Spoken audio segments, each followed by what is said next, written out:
Serangan musim semi Putin tidak berjalan sesuai rencana, dan itu pun masih meremehkan keadaannya.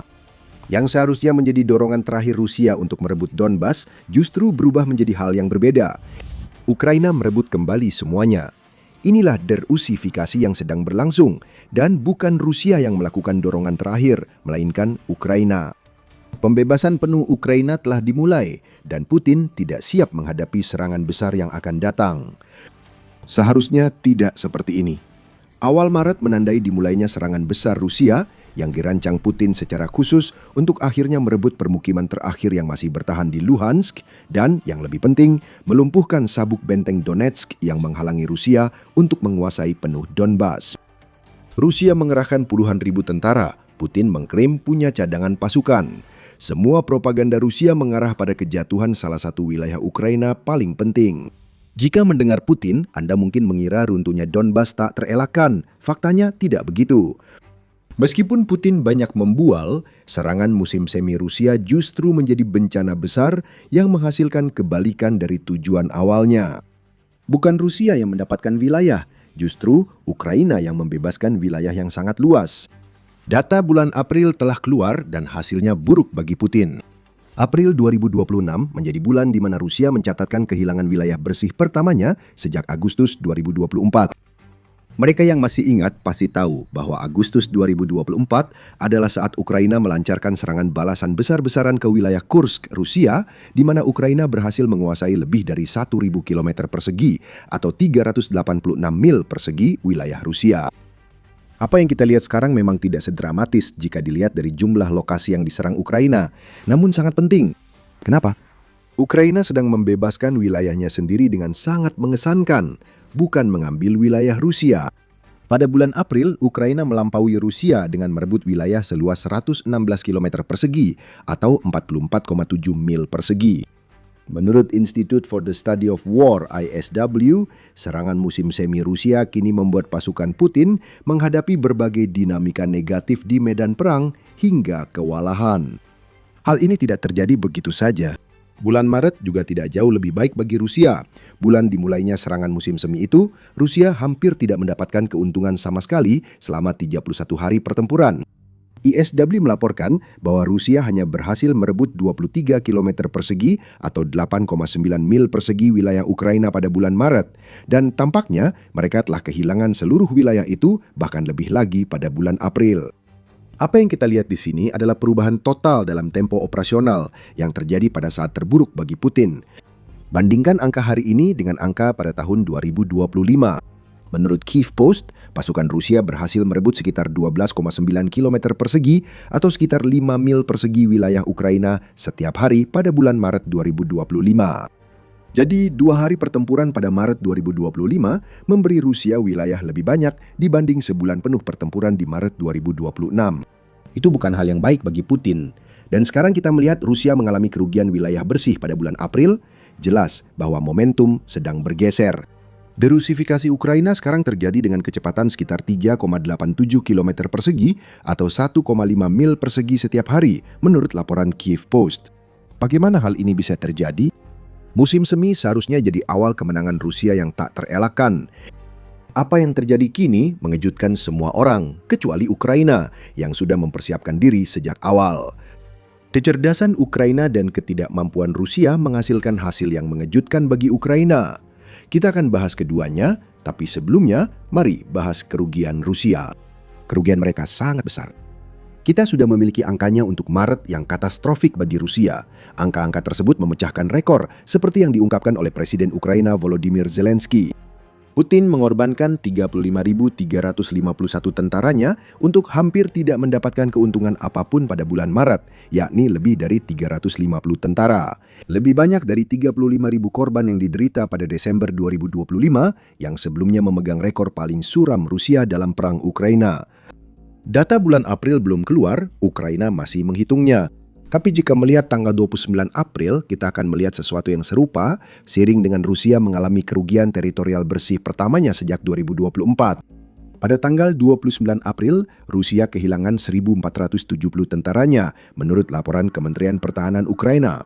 Kalikan angka itu dengan 30, dan Anda akan mendapatkan total bulanan sebesar 44.100. Keadaan semakin memburuk bagi Putin. Serangan musim semi miliknya praktis telah runtuh sebelum sempat dimulai dan Ukraina memanfaatkannya.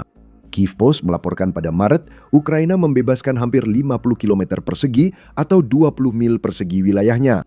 Keberhasilan pada bulan Februari dan akhir Januari mencapai 480 km persegi atau 185 mil persegi. Tambahkan keuntungan bersih untuk bulan April dan jelas bahwa Ukraina sedang berada di atas angin. Ini bukan Ukraina merebut lahan kosong atau wilayah tak berarti. Serangan balasan Ukraina dilakukan terukur, tepat, dan menyasar lokasi kunci yang mengganggu logistik serta manuver Rusia di seluruh garis depan. Hasil Ukraina pada April 2026 bukanlah kejadian satu kali saja. Itu bagian dari pola yang mewarnai sepanjang tahun ini. Rusia menyombongkan diri, namun Ukraina yang mencatat kemajuan di medan perang. Ukraina melancarkan serangan besar yang menggagalkan semua rencana Putin untuk 2026. Tapi kita kembali ke pertanyaan tentang bagaimana hal ini bisa terjadi. Propaganda Rusia menunjukkan bahwa pasukan Putin sedang berada di atas angin menjelang tahun 2026. Secara kebetulan, propaganda itu meningkat pada bulan Desember yang bertepatan dengan saat Putin sedang bersiap untuk mengajukan argumennya dalam putaran pembicaraan damai berikutnya. Namun terlepas dari semua propaganda itu, sekarang kita justru melihat kebalikan dari apa yang dikatakan Rusia akan terjadi. Kenapa? Ukraina jelas berperan besar dan akan kita bahas. Namun, masalah terbesar bagi Rusia mungkin adalah bahwa tahun 2026 sedang memperlihatkan dengan gamblang ketidakmampuan strategis Putin. Saat ini, kita melihat perlambatan besar dalam serangan Rusia di seluruh garis depan. Perlambatan itu sudah terjadi cukup lama, seperti yang dilaporkan oleh ISD. Laju kemajuan Rusia di medan perang terus menurun sejak November 2025 karena serangan balasan darat Ukraina yang terus berlanjut, serangan jarak menengah Ukraina, pemblokiran penggunaan terminal Starlink oleh Rusia di Ukraina pada Februari 2026, serta pembatasan Telegram oleh Kremlin telah memperburuk masalah yang sudah ada di militer Rusia, menurut institut tersebut. Kita memang telah menyaksikan perlambatan itu secara langsung. Pada November 2025 lalu, Rusia memang lambat, tetapi mereka masih berhasil merebut sekitar 575 km persegi atau sekitar 222 mil wilayah Ukraina. Pada Desember terjadi penurunan sekitar 40 atau 50 km persegi atau 15,4 sampai 19,3 mil persegi. Sejak saat itu, kemajuan Rusia terus menurun tajam dalam hitungan bulanan, hingga akhirnya pada April 2026 mereka mengalami kerugian wilayah bersih pertama sejak Agustus 2024. Sebagian besar alasan mengapa hal ini terjadi adalah karena Rusia gagal beradaptasi dengan kondisi di lapangan di Ukraina. Institut Studi Perang ISDW menyatakan musim dingin 2025-2026 lebih dingin dan jauh lebih basah dibanding tahun sebelumnya. Hal ini membuat Maret dan April sangat berlumpur karena hujan musim semi dan tanah mencair menciptakan medan seperti bubur. Rusia merespons dengan cara yang biasa dilakukan Putin, yaitu mengirim lebih banyak pasukan dan senjata ke Ukraina. Hasilnya kurang lebih seperti yang bisa Anda bayangkan. Kita telah melihat apa yang terjadi pada pasukan Rusia saat Ukraina mencatat jumlah korban tertinggi terhadap pasukan Rusia. Sementara itu, kendaraan tempur atau unit mekanis Rusia hampir tidak berguna. Tank dan kendaraan lapis baja sulit bergerak di tanah Ukraina yang berlumpur, sehingga Rusia tak bisa memberi dukungan tembakan atau perlindungan bagi tentaranya saat menyerang. Saat lumpur menghambat kendaraan lapis baja, tentara Rusia tetap harus maju tanpa menunggu kondisi membaik. Mereka keluar dari kendaraan, berjalan di lumpur, lalu drone Ukraina menemukan dan menyingkirkan mereka. Ini cerita lama dari Putin yang terus berulang selama perang. Serangan gelombang manusia yang didukung artileri dan bom luncur tampaknya jadi satu-satunya strategi Rusia.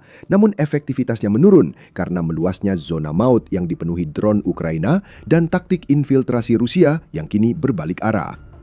Tapi masalah utama bagi Rusia adalah ini. Mereka tidak bisa mengimbangi apa yang sedang mereka upayakan di Ukraina saat ini.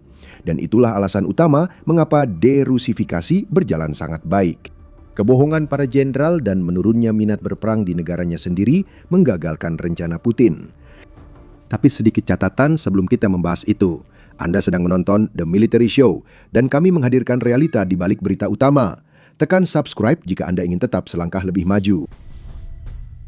Para pembohong Rusia, maksud kami para jenderal, sedang berusaha menyembunyikan semua yang terjadi.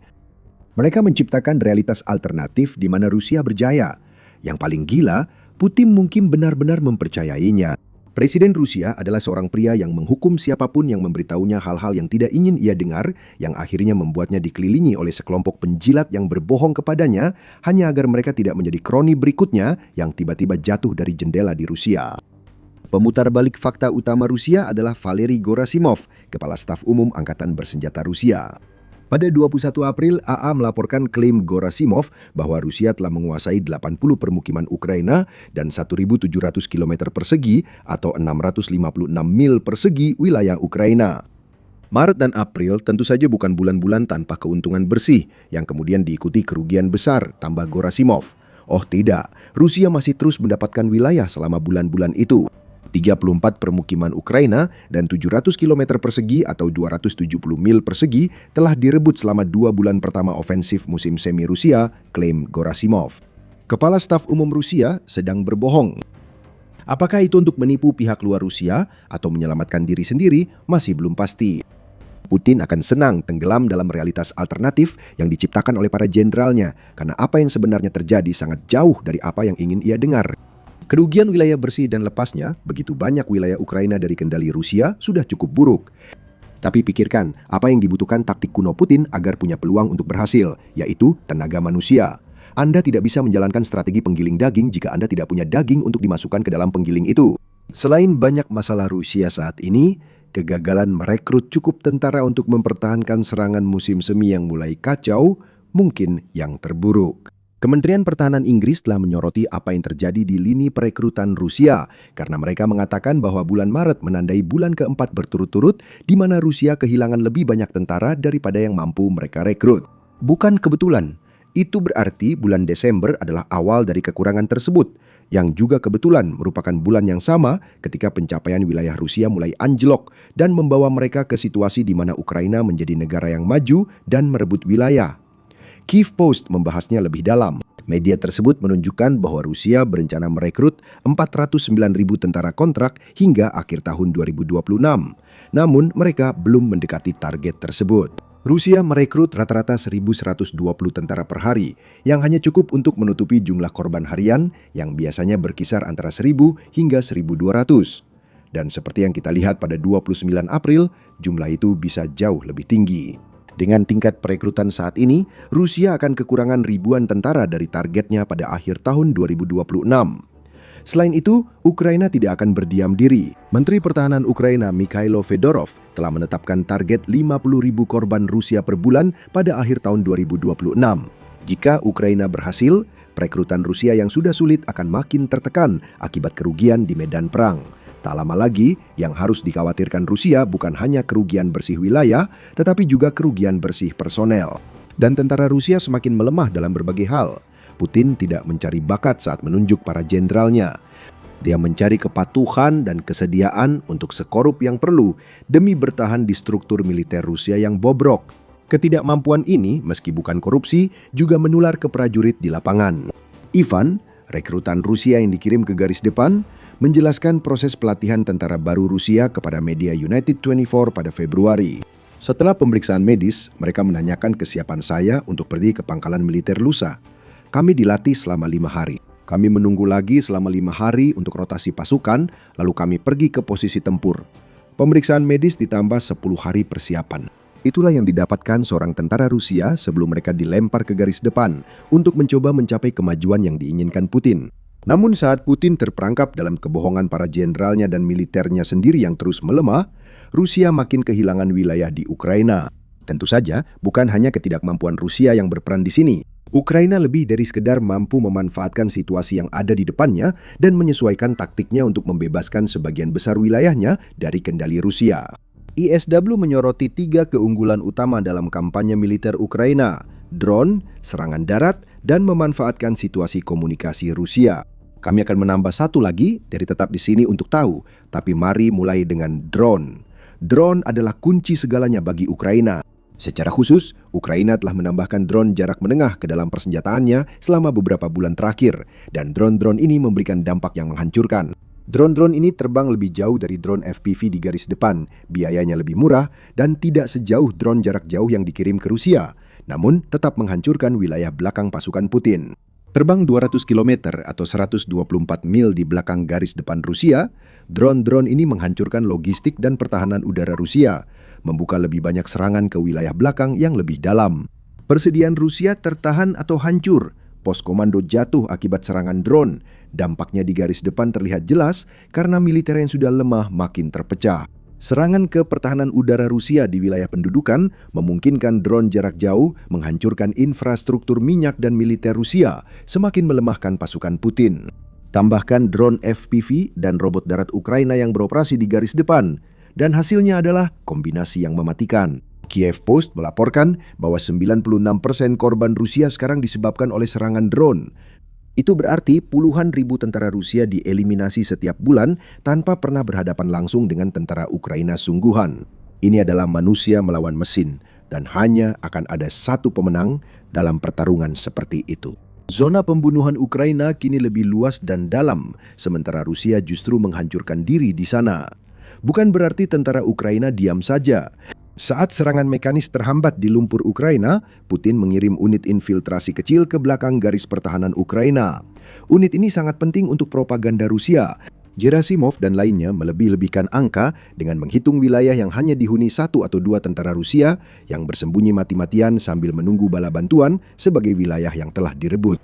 Ukraina memahami taktik ini dan membentuk unit pencari dan penghancur di zona abu-abu untuk membasmi penyusup Rusia, didukung serangan jarak menengah Ukraina. Jika Rusia hancur di belakang, mereka tak bisa mengirim pasokan dan tentara untuk menindaklanjuti apa yang dicapai para penyusupnya. Jadi para penyusup itu dilumpuhkan, tanpa pernah menerima dukungan yang seharusnya mereka terima. Sekali lagi, militer Rusia menjadi semakin lemah. Lalu ada situasi komunikasi Rusia. Ini jadi mimpi buruk sejak SpaceX memutus akses Rusia ke Starlink yang sebelumnya digunakan pasukan Putin dengan terminal ilegal. Setelah pemutusan itu, lalu lintas data Starlink turun drastis hingga 75% menurut laporan Militeni pada 12 Maret. Angka itu menunjukkan ketergantungan Rusia pada teknologi ini yang kini sebagian besar telah hilang. Unit Rusia tertentu masih memperoleh terminal Starlink yang masih berfungsi menurut Russian Life. Tapi seperti tentara Rusia itu sendiri, akses ini terpecah-pecah dan sama sekali tidak cukup luas untuk efektif di luar kantong-kantong kecil di garis depan. Ditambah lagi dengan kampanye Putin melawan Telegram, para tentara Rusia kehabisan opsi komunikasi modern tanpa ada penggantinya. Ini membawa kita ke poin keempat kampanye ofensif Ukraina yang menghasilkan hasil seperti pada April, yaitu pertahanan aktif. Ini adalah strategi baru Ukraina untuk tahun 2026 dan intinya adalah menggunakan presisi untuk memanfaatkan kelemahan Rusia. Tindakan Ukraina memaksa Rusia bereaksi, menggeser cadangan dan melakukan perubahan pada pendekatannya, tetapi tidak cukup cepat sehingga celah tercipta untuk dimanfaatkan Ukraina. Ukraina bertahan dengan gigih di tempat yang diperlukan dan menyerang Rusia di titik di mana pasukan Putin paling lemah dan paling tidak siap. Ukraina memperkuat strategi ini dengan memilih struktur militer yang berlawanan dengan Rusia. Sementara militer Rusia semakin terpecah dan semakin mengabaikan pelatihan, Ukraina justru meningkatkan waktu untuk pelatihan dan merombak organisasinya demi memastikan kekompakan satuan. Ukraina mengurangi ketergantungan bantuan militer dengan membangun industri pertahanan yang berkembang pesat dan fokus memproduksi peralatan yang dibutuhkan untuk menjalankan strateginya. Kita tidak melihat serangan balasan besar-besaran dari Ukraina. Itu bukan inti dari pertahanan aktif. Di medan perang, kita melihat serangan terukur oleh drone jarak menengah di belakang garis Rusia, drone jarak jauh di wilayah Rusia, serta pasukan darat yang menghancurkan posisi Rusia, semuanya berdampak kumulatif. Militer Rusia terus-menerus diganggu dan dibuat kacau. Ukraina menekan di semua titik yang tepat, dan ini hanya akan semakin baik seiring satuan-satuannya menjadi lebih solid di medan perang. Hasil awalnya sudah terlihat. Rusia menghadapi kerugian rekor dan kehilangan wilayah secara neto untuk pertama kalinya dalam hampir 2 tahun. Putin belum menyadarinya, tapi Rusia sedang kalah perang. Keadaan berubah karena pria yang hanya mengandalkan taktik usang itu tak punya jawaban untuk Ukraina. Akan ada lebih banyak drone, kematian, dan kerugian. Bahkan bulan-bulan yang lebih hangat yang akan datang di akhir musim semi dan sepanjang musim panas tidak akan bisa menyelamatkan Rusia sekarang karena upaya menghapus pengaruh Rusia di Ukraina sedang berlangsung. Militer Rusia sedang dibongkar secara sistematis dan serangan musim semi telah runtuh dalam waktu yang sangat singkat. Dan entah bagaimana, keadaan justru semakin buruk bagi Putin. Sementara membebaskan wilayah di daratan utama adalah prioritas Ukraina, mereka tidak melupakan Crimea. Diduduki secara ilegal sejak 2014, semenanjung itu sedang mengalami proses jangka panjang untuk melepaskan diri dari pengaruh Rusia.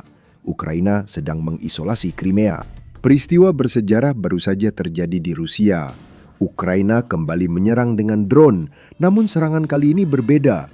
Sekilas, ini tampak seperti salah satu dari banyak serangan jarak jauh Ukraina di Rusia. Itulah intinya, hanya salah satu dari banyak serangan. Yang kita lihat di sini adalah titik balik perang Ukraina. Kekuatan kini berpihak pada Ukraina karena mereka memiliki momentum dan strategi sempurna untuk mengalahkan Rusia. Ukraina telah mempersiapkan semua ini selama bertahun-tahun dan sekarang mulai membuahkan hasil. Untuk melihat prosesnya, kami akan mengajak Anda ke Oblast Voronezh, Rusia. Sebuah wilayah Rusia yang berbatasan dengan Luhansk di Ukraina dan terletak dekat Oblast Kharkiv. Voronezh berjarak sekitar 150 km atau 93 mil dari garis depan perang. Namun itu tidak menjadi masalah bagi Ukraina. Hal itu sudah lama tak jadi masalah karena Ukraina telah menyerang target lebih jauh selama beberapa tahun terakhir. Pada 29 April, Ukraina berhasil menghantam target penting lewat upaya terkoordinasi dengan memanfaatkan strategi yang sudah disiapkan beberapa bulan sebelumnya. Semuanya dimulai dengan helikopter Rusia. Helikopter itu berada di landasan udara Voronezh bersama 3 helikopter lain untuk mengisi bahan bakar dan pemeriksaan pra-penerbangan sebelum kembali ke Ukraina.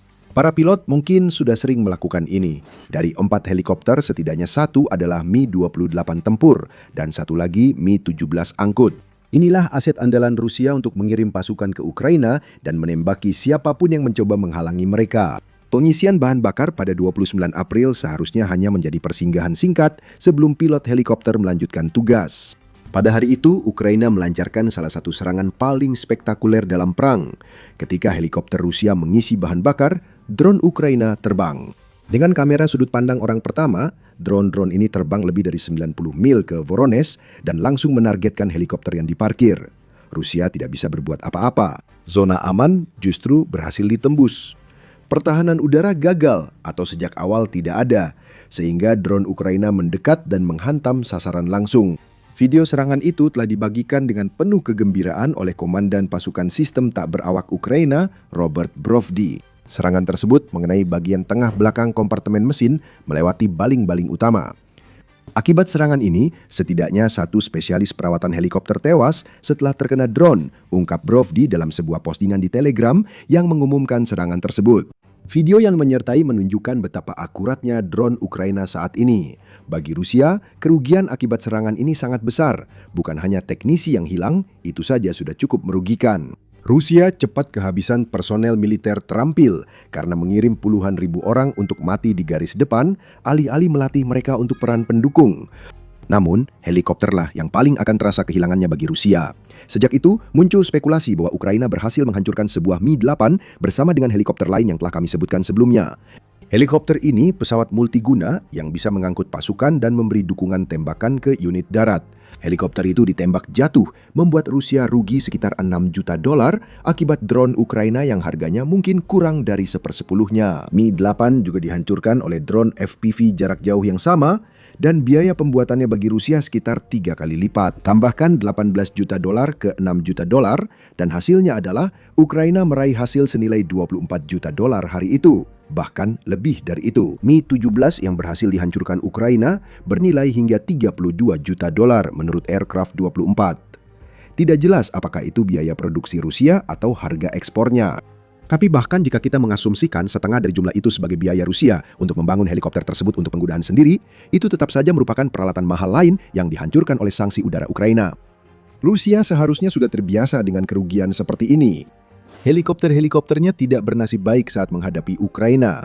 Helikopter Rusia diledakkan di darat oleh partisan Ukraina, seperti saat Mi-28N dihancurkan di pusat pelatihan Oblast Tver Agustus 2025. Helikopter-helikopter itu juga telah dijatuhkan saat sedang terbang, seperti yang kita lihat pada bulan September ketika drone Ukraina menembak jatuh sebuah Mi-8 saat berada di udara dalam serangan yang begitu langka sehingga Rusia sama sekali tidak menduganya.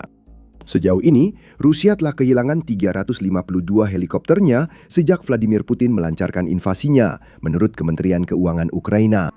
Namun kali ini ada yang berbeda. Di sini kita melihat keadaan mulai berpihak pada Ukraina karena titik balik telah tercapai. Sebelum membahas itu, penting menyoroti koordinasi luar biasa yang memungkinkan Ukraina melakukan serangan terbaru. Ini bukan serangan tunggal oleh satu unit Ukraina. Ini membutuhkan perencanaan. Dinas Intelijen Ukraina harus terlibat sejak awal. Anda tidak bisa sembarangan meluncurkan drone ke landasan udara yang berjarak hampir 100 mil tanpa mengetahui ada target berharga di sana.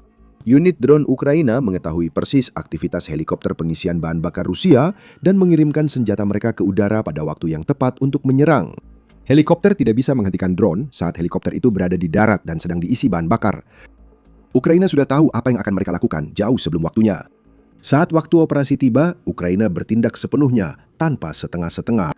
3 unitnya terlibat dalam serangan di Voronezh, termasuk Brigade Terpisah ke-429 yang dikenal sebagai Brigade Achilles di Ukraina. Brigade Artileri Terpisah ke-43. Unit Alpha dari Dinas Keamanan Ukraina sering berada di balik serangan drone paling mengesankan Ukraina. Tampaknya cukup jelas bahwa unit Alpha yang menangani serangan drone tersebut. Untuk 2 unit lainnya, sulit untuk dikatakan. Profile mengungkapkan bahwa mereka ikut ambil bagian, tetapi dia tidak mengatakan bagaimana caranya. Itu cerdas. Tidak perlu memberitahu Rusia cara Ukraina melakukan serangan drone agar kaki tangan Putin tidak tahu cara mencegah serangan serupa di masa depan. Tapi saat ini, koordinasi Ukraina bukanlah hal yang akan dikhawatirkan Putin. Bahkan hilangnya helikopter, penurunan kekuatan militer Rusia, dan biayanya pun belum cukup membuat Presiden Rusia gemetar ketakutan. Masalah utama Putin kini adalah makna serangan terbaru ini. Keberhasilan Ukraina di Voronezh bukan karena keberuntungan. Mereka melancarkan serangan setelah penghancuran sistem yang selama ini menjaga Rusia aman dari drone dan senjata jarak jauh Ukraina sejak awal perang. Itu mengubah segalanya. Jika Anda ingin lebih banyak wawasan seperti ini, jangan lupa berlangganan The Military Show. Kami membahasnya seperti ini setiap minggu. Keberhasilan Ukraina pada 29 April dan banyak upaya mereka melawan Rusia kini dimungkinkan berkat kampanye konsisten yang menurunkan pertahanan udara Rusia. Sekarang, bukti bahwa kampanye ini berhasil mulai bermunculan. Rusia belum pernah seefektif yang diharapkan dalam melindungi wilayah udaranya. Tidak mungkin untuk melindungi semuanya. Rusia adalah negara terbesar di dunia dengan luas total 17 juta kilometer persegi atau sekitar 6,5 juta mil persegi. Rusia bahkan jika hanya membangun pertahanan udara pun tetap tak akan mampu melindungi seluruh wilayahnya. Ditambah Rusia harus mengirim banyak sistem pertahanan udara ke Ukraina yang diduduki untuk melindungi wilayah belakang, hasilnya pun sudah jelas. Pertahanan udara Rusia sudah kewalahan. Ukraina memperburuk masalah hingga Rusia kekurangan sistem untuk melindungi beberapa target bernilai tinggi. Serangan Voronezh hanya salah satu dari banyak serangan Ukraina di Rusia dan wilayah pendudukan. Beberapa hari terakhir sebelum video ini dibuat sudah menunjukkan banyak contoh lain. Pada tanggal 1 Mei muncul berita bahwa drone Ukraina berhasil menyerang sebuah lapangan udara yang berjarak lebih dari 1.700 km atau sedikit lebih dari 1.050 mil dari garis depan. Pangkalan udara Shargol di Chelyabinsk diserang dengan drone yang mengenai sepasang jet tempur Su-57 ultramodern milik Rusia bersama dengan Su-34 dan satu pesawat lain yang belum disebutkan. Ini salah satu serangan tergalam Ukraina, membuat Rusia kehilangan beberapa jet tempur terbaik dan rugi sekitar 250 juta dolar. Pada hari yang sama, Le Monde melaporkan bahwa drone Ukraina juga berhasil mencapai kilang minyak utama di Perm yang berjarak 1.500 km atau sekitar 930 mil dari Ukraina. Serangan ini adalah bagian dari kampanye Ukraina untuk mencegah Rusia mendapat keuntungan dari minyak dan produk olahannya. Semua ini untuk melemahkan mesin perang Putin. Dan itu terjadi ketika Anda menggabungkan serangan terhadap aset yang membutuhkan biaya besar bagi Rusia untuk membuatnya, dan serangan terhadap sumber pendanaan yang memungkinkan Rusia memproduksi lebih banyak lagi. Beralih ke tanggal 3 Mei dan Gubernur Regional Oblast Leningrad Alexander Drozdenko melaporkan bahwa Ukraina kembali meluncurkan serangan drone terhadap terminal minyak Laut Baltik Rusia di Primorsk. Rusia mengklaim menembak jatuh 60 drone yang menargetkan terminal ekspor berkapasitas hingga 1 juta barel per hari menurut Al Jazeera. Namun Ukraina mengatakan mereka berhasil menghantam fasilitas tersebut beserta sebuah kapal perang, kapal patroli, dan kapal tanker bayangan. Primorsk telah berulang kali menjadi target Ukraina selama sebagian besar bulan April dan kini berlanjut hingga Mei. Hal yang sama juga berlaku untuk Tuapsa. Pada 1 Mei, drone Ukraina menyerang kilang minyak Tuapsa di Krasnodar Krai, Rusia. Ini adalah serangan keempat dalam sekitar 1 bulan. Pengulangan seperti itu seharusnya tidak terjadi. Bahkan jika Rusia melakukan kesalahan dengan tidak melindungi fasilitas minyak vitalnya, satu serangan sukses dari Ukraina seharusnya sudah cukup untuk memaksa Putin mengirimkan lebih banyak pertahanan udara. Namun, itu tidak terjadi. Ukraina kini membangun koridor udara aman untuk mengirim drone jauh ke wilayah Rusia dan melakukan serangan di berbagai lokasi. Namun, masalah utama bagi Putin adalah koridor ini tetap terbuka setelah serangan. Koridor tersebut tetap dapat digunakan Ukraina berulang kali. Saat drone Ukraina tiba di Primorsk dan Tuapsa, tempat yang pernah diserang, mereka menemukan Rusia belum memasang pertahanan udara baru untuk menghentikan mereka. Perlu diingat bahwa semua serangan drone Ukraina yang baru saja kita bahas terjadi dalam rentang waktu 3 hari saja. Serangan terhadap helikopter Rusia di Voronezh terjadi tepat sebelumnya. Apa yang kita lihat di sini adalah tanda jelas kelemahan Rusia yang memungkinkan Ukraina mendapatkan keunggulan besar dalam perang ini. Selama bertahun-tahun, Putin berhasil melindungi aset paling berharga Rusia karena Ukraina tidak memiliki kemampuan jarak jauh untuk menyerang mereka. Pertahanan udara yang sudah kewalahan cukup untuk tahun-tahun awal perang. Pada 2025, Ukraina meningkatkan serangan, misalnya kampanye terhadap kilang-kilang minyak Rusia yang kerap menghantam kilang yang sama beberapa kali dalam rentang beberapa bulan. Pada akhir tahun 2025, Ukraina telah menyerang infrastruktur minyak Rusia lebih dari 140 kali, yang merupakan peningkatan lebih dari 50% dibandingkan tahun 2024. Kunci utamanya adalah serangan Ukraina ke pertahanan udara Rusia. Pertahanan yang kewalahan kini makin menipis. Kini terdapat celah di pertahanan udara Rusia. Celah-celah itu memang selalu ada tentu saja, tapi sekarang celah-celah itu tetap terbuka lebih lama dari sebelumnya dan dalam beberapa kasus bahkan tidak pernah tertutup sama sekali. Ini bukan kelalaian Putin, tapi kebutuhan. Rusia kini tak punya pertahanan udara cadangan, sehingga Putin harus memilih apa yang akan dilindungi. Ukraina telah terus menekan pertahanan udara selama berbulan-bulan untuk menciptakan situasi ini. Menurut Kiev Independent, Ukraina melakukan 492 serangan terhadap pertahanan udara Rusia di dalam wilayah Rusia dan wilayah pendudukan antara Juni 2025 hingga Maret 2026. Jumlah itu mencakup hampir sepertiga dari semua serangan jarak jauh dan menengah Ukraina yang telah diverifikasi selama periode ini. Penghancuran sistematis pertahanan udara Rusia jadi inti strategi ini, dan Ukraina terus maju meski sudah mencapai titik kritis perang jarak jauh.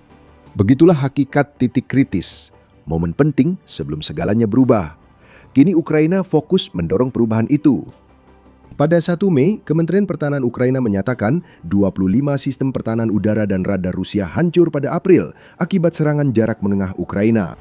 Hampir 1 sistem per hari, dan semuanya harus diganti oleh pertahanan udara yang sebelumnya ada di Ukraina atau Rusia jika Putin ingin mempertahankan wilayah yang direbut pasukannya.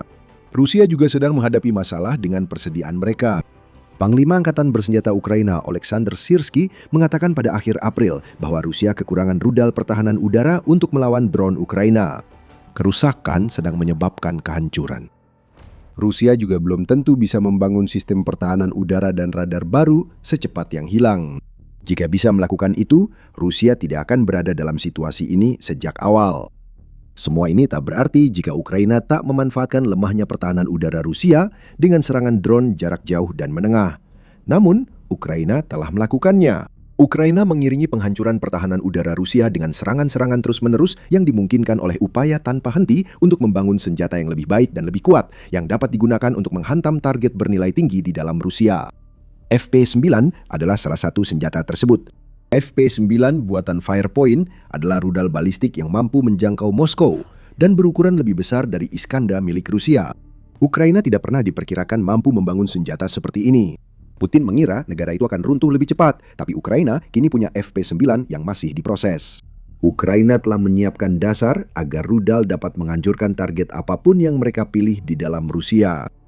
Selama setahun, penghancuran pertahanan itu ibarat menyiapkan pin bowling. FP9 bersama drone jarak jauh milik Ukraina akan menjatuhkan pin-pin itu.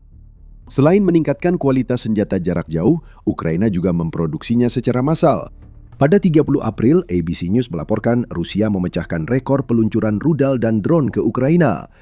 Sebanyak 6.804 proyektil Rusia memasuki wilayah Ukraina menurut Angkatan Udara Ukraina yang memecahkan rekor Rusia sebelumnya sebanyak 6.600 pada bulan Maret. Anda mungkin bertanya, mengapa kami menyebut jumlah drone dan rudal Rusia saat membahas milik Ukraina?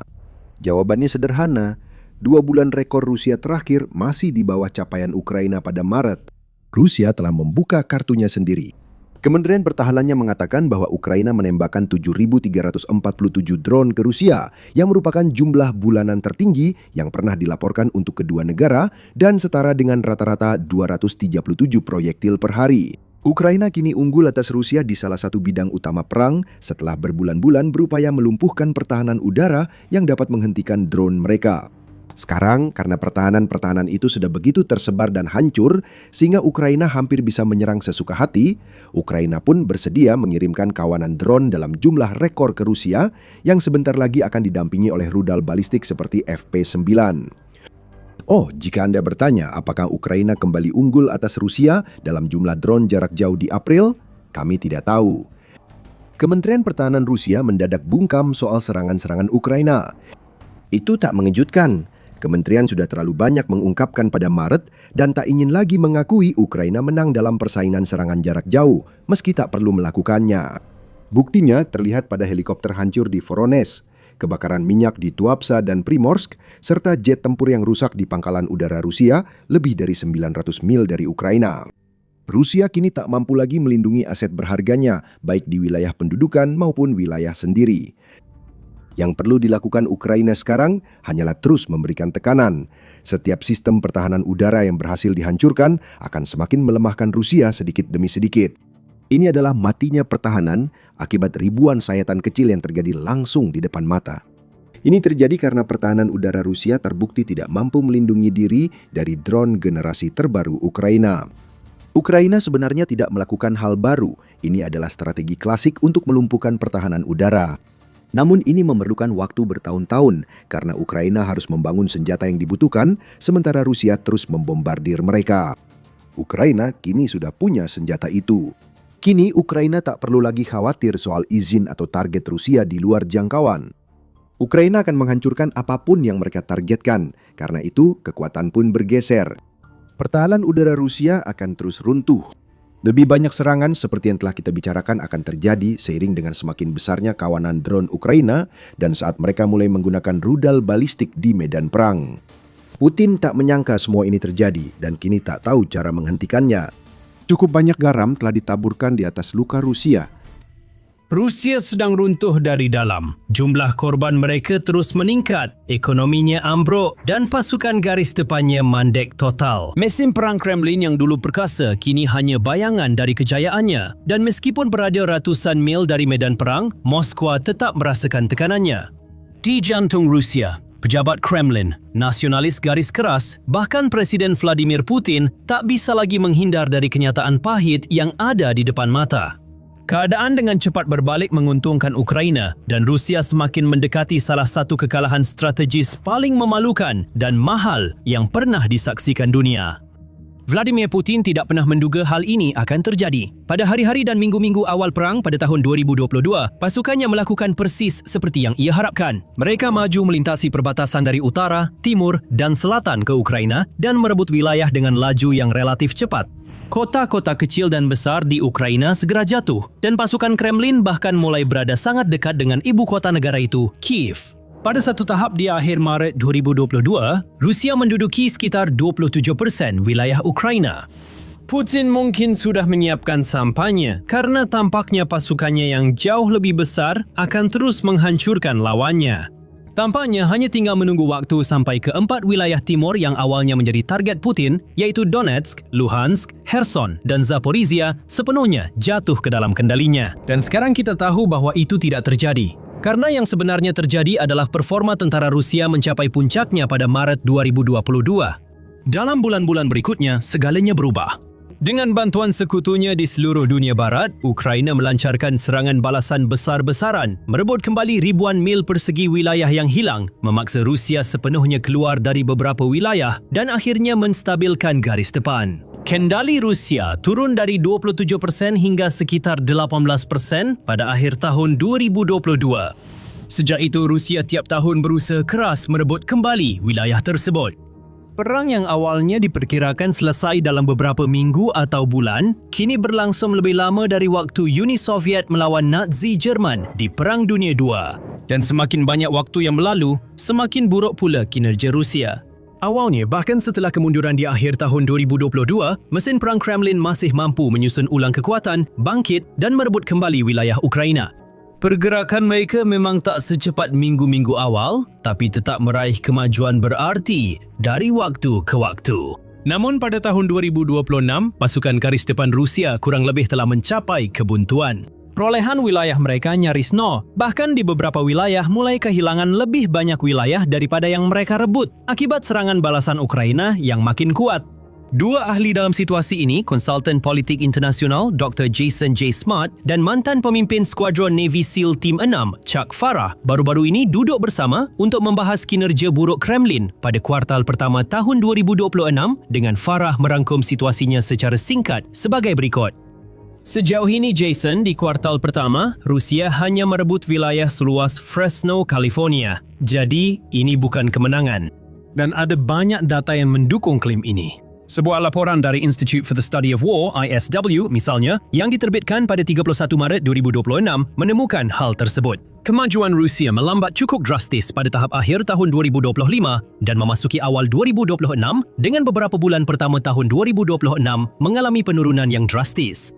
Pasukan Rusia maju dengan rata-rata 5,5 km persegi per hari dalam 3 bulan pertama tahun 2026 dibandingkan dengan rata-rata 11,06 km persegi per hari dalam 3 bulan pertama tahun 2025. Melihat lebih jauh ke angka-angka tersebut, data menunjukkan bahawa Rusia memperoleh wilayah sekitar 319 km persegi atau 123 mil persegi pada bulan Januari. Bulan Februari mengalami penurunan besar dengan pasukan Kremlin hanya maju sejauh 123 km persegi atau 47 mil persegi.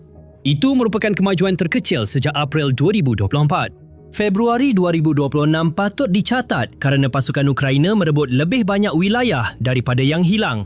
Sesuai konfirmasi, analis konflik ISW George Barros kepada Business Insider, Ukraina berhasil merebut lebih banyak wilayah. Yang patut dicatat pada bulan Februari, pasukan Ukraina membebaskan lebih banyak wilayah di medan perang dibandingkan yang direbut oleh Rusia. Terakhir kali kita melihat pasukan Ukraina merebut lebih banyak wilayah daripada yang direbut pasukan Rusia adalah pada tahun 2023. Ini adalah hal yang baru. Ini adalah momen besar, sebuah tanda bahawa Rusia tidak hanya melambat, tetapi Ukraina benar-benar mulai menyalipnya. Pada bulan Maret, situasinya semakin buruk bagi Kremlin, dengan tentara Rusia hampir tidak mencatatkan perolehan wilayah di garis depan Ukraina untuk pertama kalinya dalam 2,5 tahun. Lebih tepatnya, mereka hanya merebut 23 km persegi atau 9 mil persegi, namun juga kehilangan beberapa wilayah di area lain. Dengan kata lain, tentara Rusia tidak hanya melambat, tapi hampir tidak bergerak sama sekali. Memang, meskipun secara aktif melakukan serangan di sebahagian besar wilayah sejak Januari 2024, Center for Strategic and International Studies menemukan bahawa pasukan Rusia bergerak sangat lambat di sebahagian besar lokasi tersebut. Salah satu kampanye terbesar mereka, seperti upaya lama merebut kota Pokrovsk, awalnya diperkirakan beberapa minggu, namun ternyata memakan waktu beberapa tahun. Pasukan Rusia hanya bergerak sejauh 50 km atau 31 mil dari Avdiivka ke Pokrovsk antara Februari 2024 hingga Januari 2026. Itu berarti kecepatan rata-rata sekitar 70 meter atau 230 kaki per hari. Itu lebih lambat dari kemajuan pasukan sekutu saat pertempuran Somme di Perang Dunia I lebih dari 1 abad lalu. Serangan Rusia di lokasi lain seperti Kupiansk dan Jasivyar bahkan lebih lambat, dengan Kremlin kadang-kadang membutuhkan beberapa bulan hanya untuk merebut permukiman kecil atau sebidang tanah yang penuh kawah. Dengan kecepatan yang menurun seperti ini, Rusia akan membutuhkan waktu bertahun-tahun untuk akhirnya merebut keempat wilayah yang awalnya ditargetkan oleh Putin. Semakin banyak waktu berlalu, perang ini semakin mahal bagi ekonomi Rusia dan semakin merusak warisan Putin. Dan alasan Moskow panik bukan hanya karena tentara Rusia bergerak sangat lambat, tapi juga karena mereka kehilangan pasukan dengan tingkat yang belum pernah terjadi sebelumnya. Tahun 2025 sudah cukup buruk, tetapi bulan-bulan awal 2026 benar-benar menjadi bencana bagi pasukan Kremlin, dengan bulan Maret saja mencatat total lebih dari 35,300 korban, meningkat 29% dibandingkan angka Februari. Meskipun perkiraan berbeda-beda dari berbagai sumber, pada kuartal pertama tahun ini, Rusia dilaporkan telah kehilangan lebih dari 100,000 orang. Menurut Chuck Farah, angka-angka tersebut tidak dapat dipertahankan. Faktanya, Rusia kehilangan 360,000 korban jiwa setiap tahun, pada dasarnya 1,000 orang per hari. Itu setara dengan 2 batalion pasukan, tergantung besar kecilnya, bisa juga 3 batalion. Tidak ada tentara yang mampu menghadapi kerugian sebesar itu, bahkan tentara milik negara yang benar-benar terbesar dan termasuk yang paling padat penduduk di dunia sekalipun. Karena bahkan dengan 140 juta jiwa, Rusia tidak bisa terus-menerus menggantikan tentara yang tewas atau terluka tanpa batas. Jumlahnya pada akhirnya akan mulai berkurang. Faktanya, itu sudah mulai terjadi. Laporan sepanjang awal tahun 2026 telah mengungkapkan bahawa Moskwa semakin kesulitan menemukan cukup banyak rekrutan untuk mengisi kembali pasukannya dan menutup kerugian akibat angka korban yang sangat tinggi itu. Bahkan setelah mengambil langkah-langkah putus asa seperti mengintimidasi kelompok minoritas etnis, merekrut tentara bayaran dari Afrika, mengirim pasukan dari Korea Utara, mengirim narapidana pemerkosa dan pembunuh ke garis depan, dan bahkan mengerahkan orang-orang dengan penyakit kronis, Rusia masih jauh dari target perekrutannya.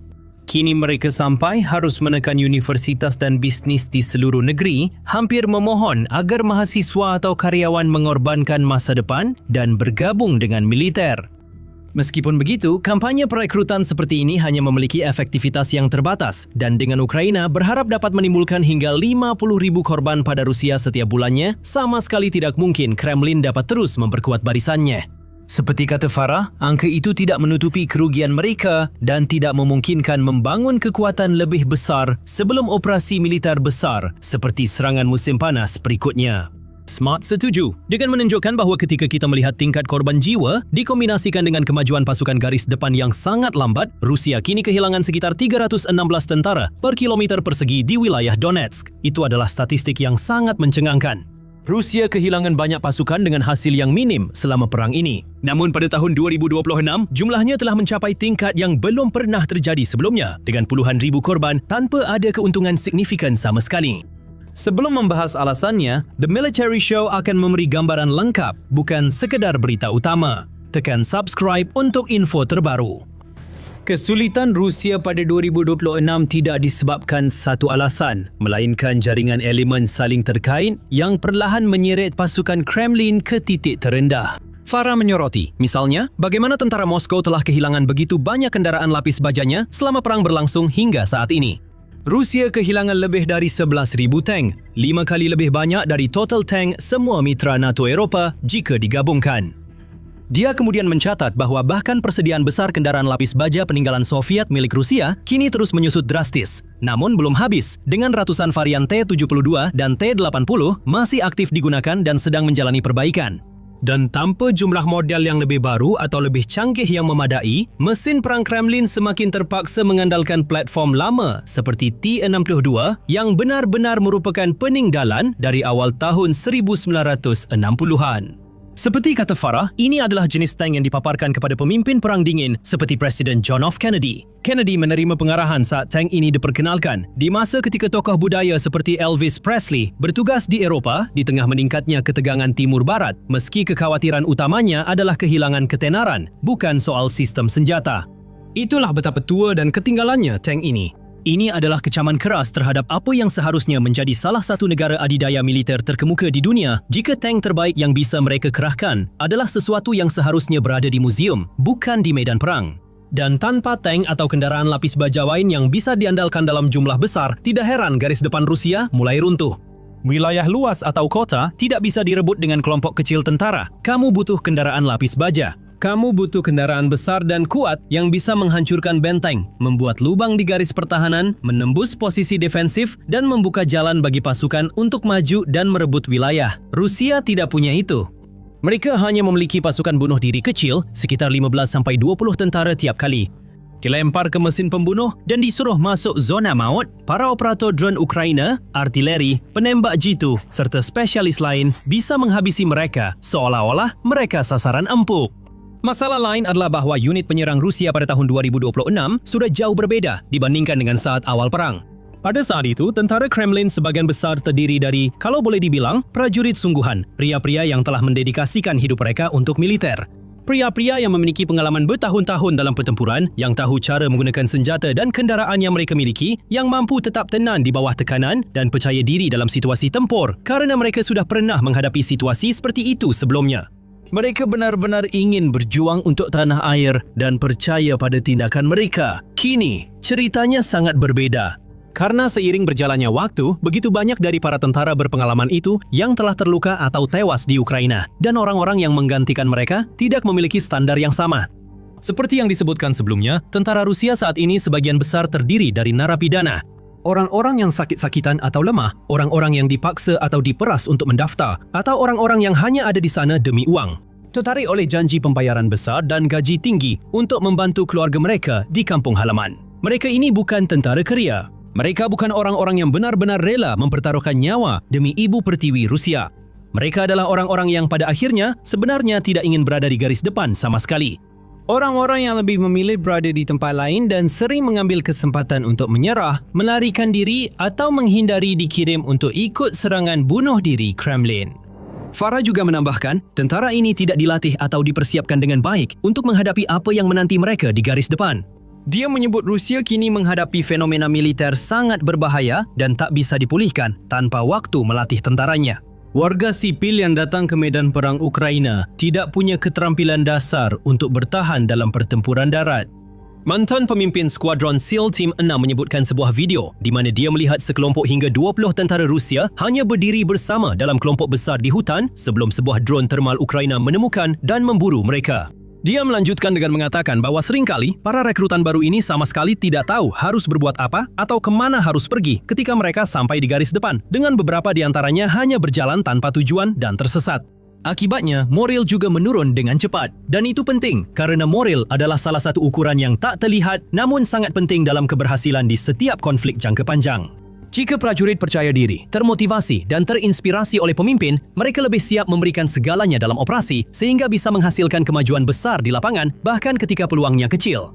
Di sisi lain, ketika kamu memiliki pasukan yang kecewa, ketakutan dan hampir sepenuhnya hanya memikirkan keselamatan diri sendiri, bukan usaha bersama, mereka tidak akan mau berjuang habis-habisan atau mati demi negaranya. Mereka akan mencari jalan keluar apapun dan melakukan apa yang menurut mereka terbaik untuk diri mereka sendiri, bukan untuk kepentingan tentara. Itulah sebabnya, seperti yang dikatakan Jason Smart, semakin banyak tentara yang sekarang melakukan desersi kerana pasukan Rusia tidak ingin bertahan di zona pertempuran garis depan yang mengerikan itu lebih lama dari yang diperlukan. Ini benar-benar kabar buruk bagi para petinggi di Moskow yang menghadapi tantangan yang tak lagi punya jawaban atau solusi. Dan masalahnya bukan hanya di garis depan, tetapi di seluruh Rusia di mana dampak perang dirasakan lebih dari sebelumnya. Menurut Smart, 35 wilayah berbeza di Rusia sekarang kesulitan memenuhi kebutuhan kerana mereka harus mengeluarkan begitu banyak uang untuk insentif pendaftaran satu kali dan bonus perekrutan. Semakin banyak pejabat di seluruh negeri harus menghabiskan waktu, dana dan sumber daya terbatas untuk meyakinkan warga sipil yang enggan mendaftar untuk ikut perang yang tak mereka inginkan. Daripada berinvestasi pada layanan penting seperti pendidikan, kesehatan dan pemeliharaan jalan, kota-kota kecil dan kota-kota besar mereka. Kehidupan di Rusia semakin memburuk setiap hari dan makin banyak orang harus melihat orang tercinta mereka dikirim untuk mati di Ukraina. Kini semakin banyak keluarga Rusia yang punya anggota tewas atau terluka akibat perang. Namun mereka harus mengeluarkan lebih banyak uang untuk kebutuhan sehari-hari dan merasakan layanan publik yang makin memburuk. ISW mencatat jajak pendapat resmi Rusia perlahan menunjukkan ketidakpuasan masyarakat yang terus meningkat terhadap Presiden Vladimir Putin. Jajak pendapat tersebut, meskipun dilakukan dan dipublikasikan oleh lembaga media milik Kremlin, menunjukkan bahawa tingkat persetujuan terhadap Putin menurun selama 6 minggu berturut-turut dari 2 Maret hingga 12 April dari 72.9% menjadi 66.7%. Tingkat kepercayaan umum terhadap Putin juga menurun, begitu pula dengan popularitas partai politik yang berkuasa, Rusia Bersatu. Jajak pendapat juga menunjukkan bahawa lebih dari 60% warga Rusia memiliki pendapat negatif tentang situasi politik saat ini di negara mereka dan sebagian besar sangat ingin perang segera diakhiri. Ini adalah tanda yang sangat jelas ketika bahkan corong media Kremlin sendiri secara terbuka mengakui bahawa rakyat tidak puas. Ini adalah alasan lain mengapa Moskow saat ini dilanda kepanikan dengan sekutu, penasihat dan komandan Putin bertanya-tanya ke mana mereka harus melangkah selanjutnya. Namun situasinya mungkin akan menjadi lebih buruk lagi. Karena sementara Rusia sedang bersiap untuk melakukan serangan musim panas lagi, di mana Kremlin berharap pasukan mereka dapat maju dan memanfaatkan kondisi cuaca hangat untuk merebut wilayah. Kenyataannya adalah Ukraina semakin kuat dari waktu ke waktu. Bahkan menurut para ahli seperti Farah, justru pasukan Kiev, bukan pasukan Moskow, yang kemungkinan besar akan menikmati periode musim panas yang relatif sukses. Saya rasa pada akhirnya Ukraina akan terus maju dengan menembus pertahanan mereka.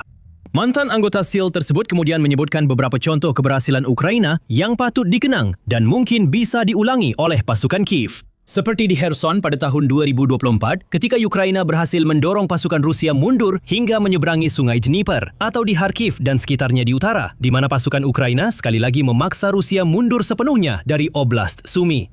Farah menyimpulkan bahwa hal yang sama persis bisa terjadi dalam waktu dekat. Dengan menyoroti lemahnya komando, ketidakmampuan perwira, korupsi, dan kurangnya sumber daya militer selain amunisi senapan sebagai alasan utama runtuhnya Rusia yang akan segera terjadi. Melihat gambaran yang lebih besar, Farah menambahkan bahwa para pejabat Moskow juga semakin khawatir karena begitu banyak uang dan sumber daya militer mereka terikat di Ukraina. Dia mencatat bahwa, menurut sumber intelijen Inggris, 97% kapasitas militer Rusia sekarang difokuskan di Ukraina dan pasukannya di sana terkuras dengan sangat cepat. Itu menyisakan sedikit untuk bertahan atau menghadapi ancaman lain. Tiongkok, meskipun dalam beberapa hal merupakan sekutu Rusia yang setengah hati, berpotensi memanfaatkan fakta itu untuk masuk dan mengklaim beberapa wilayah timur jauh yang sudah ingin direbutnya selama beberapa dekade. Jika itu terjadi, Rusia hampir tak berdaya untuk menghentikannya, menunjukkan betapa negara dulu kuat ini telah jatuh kerana presidennya dan pengejaran kekuasaan tanpa ampun. Hal yang tak terpikirkan baru saja terjadi pada Rusia. Drone Ukraina kembali menyerang, membuat Rusia kehilangan semua yang sedang coba dibangunnya di wilayah Ukraina yang diduduki. Putin mengira itu mustahil. Ukraina melakukan hal tak terpikirkan. Namun, masalah utama bagi Putin sekarang adalah tindakan Ukraina itu baru awal. Sesuatu yang bahkan lebih buruk akan datang karena Ukraina telah membuka jalan bagi dimulainya kekacauan yang sesungguhnya. Bagaimana?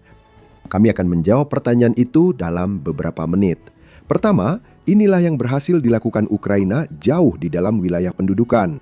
Pasukan drone Ukraina terus memperluas zona pembunuhan yang mereka ciptakan untuk memaksa Putin menghabiskan pasukan yang dia kirim untuk berperang. Zona pembunuhan awal sudah sangat buruk, membentang bermil-mil di belakang garis depan dan penuh drone serta pertahanan anti-tank. Zona-zona itu jadi tempat ribuan tentara Rusia tewas terjebak. Namun sekarang, berkat hadirnya generasi baru drone, Ukraina menyerang lebih dalam dan lebih keras. Barisan belakang Rusia mendapat serangan hebat seperti belum pernah terjadi sebelumnya, dan kami melihat betapa parahnya serangan itu antara 23 hingga 25 April. Di wilayah Donbas, drone Ukraina menghantam keras di Luhansk dan Donetsk. Lebih ke selatan, wilayah Zaporizhia yang diduduki mendapat serangan saat Ukraina memberikan pukulan berat terhadap ambisi Rusia untuk merebut kota Zaporizhia. Selama 3 hari ini, kami melihat operasi berkelanjutan yang menargetkan energi, logistik, dan struktur komando Rusia. Ukraina terkoordinasi dan cerdas. Unit drone mereka bekerja sama seperti belum pernah terjadi sebelumnya. Baik di wilayah pendudukan, Baltik, atau jauh ke Rusia hingga Ural, drone Ukraina melakukan hal-hal tak terpikirkan. Serangan di bulan April mengejutkan Rusia, dan tiap serangan Ukraina membuat situasi Rusia makin genting. Semua berawal di Luhansk saat pusat SBS pertama pasukan sistem nirawak Ukraina menargetkan depot amunisi dan logistik yang memasok tentara Rusia di garis depan. Jika kaki tangan Putin mengira bisa segera melewati Luhansk, mereka benar-benar keliru. Mereka masih akan melancarkan serangan. Putin akan menuntutnya, tapi mereka akan kehabisan amunisi dan pasukan mereka akan dihancurkan oleh drone-drone Ukraina. Unit Nemesis Ukraina menindaklanjuti penghancuran logistik Rusia di Luhansk ini dengan serangan ke lokasi pendaratan drone dan gudang penyimpanan di Zaporizhia pada 24 April. Lebih banyak logistik hancur, ditambah rusaknya strategi drone jarak menengah dan jauh Rusia. Tidak mau kalah, pusat SBS pertama kembali menargetkan sasaran di Luhansk pada 24 April, menghancurkan satu lagi gudang amunisi. Dan saat semua ini terjadi, pusat SBS pertama berkoordinasi dengan Batalion Kairos ke-9 Ukraina untuk menyerang sejumlah target di Donetsk dan Zaporizhia antara 23 hingga 25 April. Pusat komunikasi lumpuh di kedua oblast tersebut. Ukraina juga menghancurkan sebuah menara komunikasi, sehingga membuat para komandan Rusia semakin sulit memberikan perintah kepada para prajurit di garis depan untuk menyerbu membabi buta ke hadapan drone Ukraina sambil berharap nasib berpihak pada mereka. Brigad K2 Ukraina dari pasukan sistem tak berawak juga ikut beraksi pada 24 April. Mereka menyerang target lain di Luhansk, kali ini menghancurkan pusat logistik Rusia. Nemesis belum berhenti. Setelah menyerang fasilitas pendaratan dan penyimpanan drone di Zaporizhia, mereka melanjutkan serangan ke menara komunikasi lain. Kali ini drone Ukraina menghantam dengan sangat keras hingga membuat seluruh menara itu roboh. Serangan terus berlanjut pada 25 April. Batalion ke-9 menghancurkan titik penempatan sementara Rusia di Zaporizhia, sementara komunikasi Rusia sudah lumpuh. Sekalian menyingkirkan tentara yang kebingungan dalam proses itu. Akhirnya, Batalion ke-9 kembali menyerang di Donetsk. 3 kereta Rusia diserang sepanjang hari, menghancurkan bagian penting jalur logistik yang menjaga pasukan Putin bergerak di oblast yang sebagian diduduki. Wah, ada banyak serangan dalam 3 hari. Salah satu yang senang akan hal itu adalah Robert Brovdi, pemimpin pasukan sistem tak berawak Ukraina. Dalam unggahan bernada girang di Telegram yang mengecam tentara Rusia, Brovdi membagikan video serangan jarak menengah Ukraina dan banyak berbicara. Mereka merusak peradaban di TOT dengan pola pikir sempit, mirip Velcom di zaman batu. Logistik kereta api pakai kereta luncur anjing dan gondola, komunikasi lewat internet pakai merpati, gudang, depo minyak. Untuk saat ini, di luar Ural, markas besar, di lubang dan gubuk, pakai lampu kalau perlu. Agenda tinggalnya para cacing di TOT sedang berubah, kata Brovdi. Kami kurang paham semua ucapan Brovdi, tapi intinya pesannya ke pasukan Rusia jelas. Drone Ukraina membuat pasukan Rusia di wilayah pendudukan kembali ke zaman batu. Sulit membantah Brovdi, ini adalah hasil kerja konsisten Ukraina memperluas zona pembunuhan, mencakup area abu-abu di depan garis depan hingga beberapa mil di belakangnya. Kami sudah menyebut generasi baru drone yang digunakan. Drone jarak menengah seperti FP2 memungkinkan Ukraina menyerang target yang mereka hancurkan dalam 3 hari serangan besar pada April dengan lebih leluasa. Zona maut yang sebelumnya berbahaya bagi pasukan Rusia, kini 3 kali lebih luas di beberapa area garis depan, membentang hingga 150 km akibat kemunculan drone baru. Bagi Rusia, waktunya tidak bisa lebih buruk lagi. Rusia menghadapi hilangnya koneksi Starlink ilegal dan tindakan keras Putin terhadap penggunaan Telegram, sehingga komunikasi sangat sulit.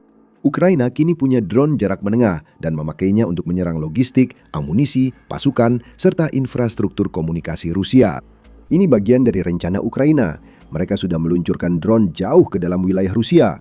Berbicara kepada BBC, Brovdi mengatakan, 1.500 hingga 2.000 km atau 930 hingga 1.240 mil di dalam wilayah Rusia tidak lagi menjadi wilayah belakang yang aman.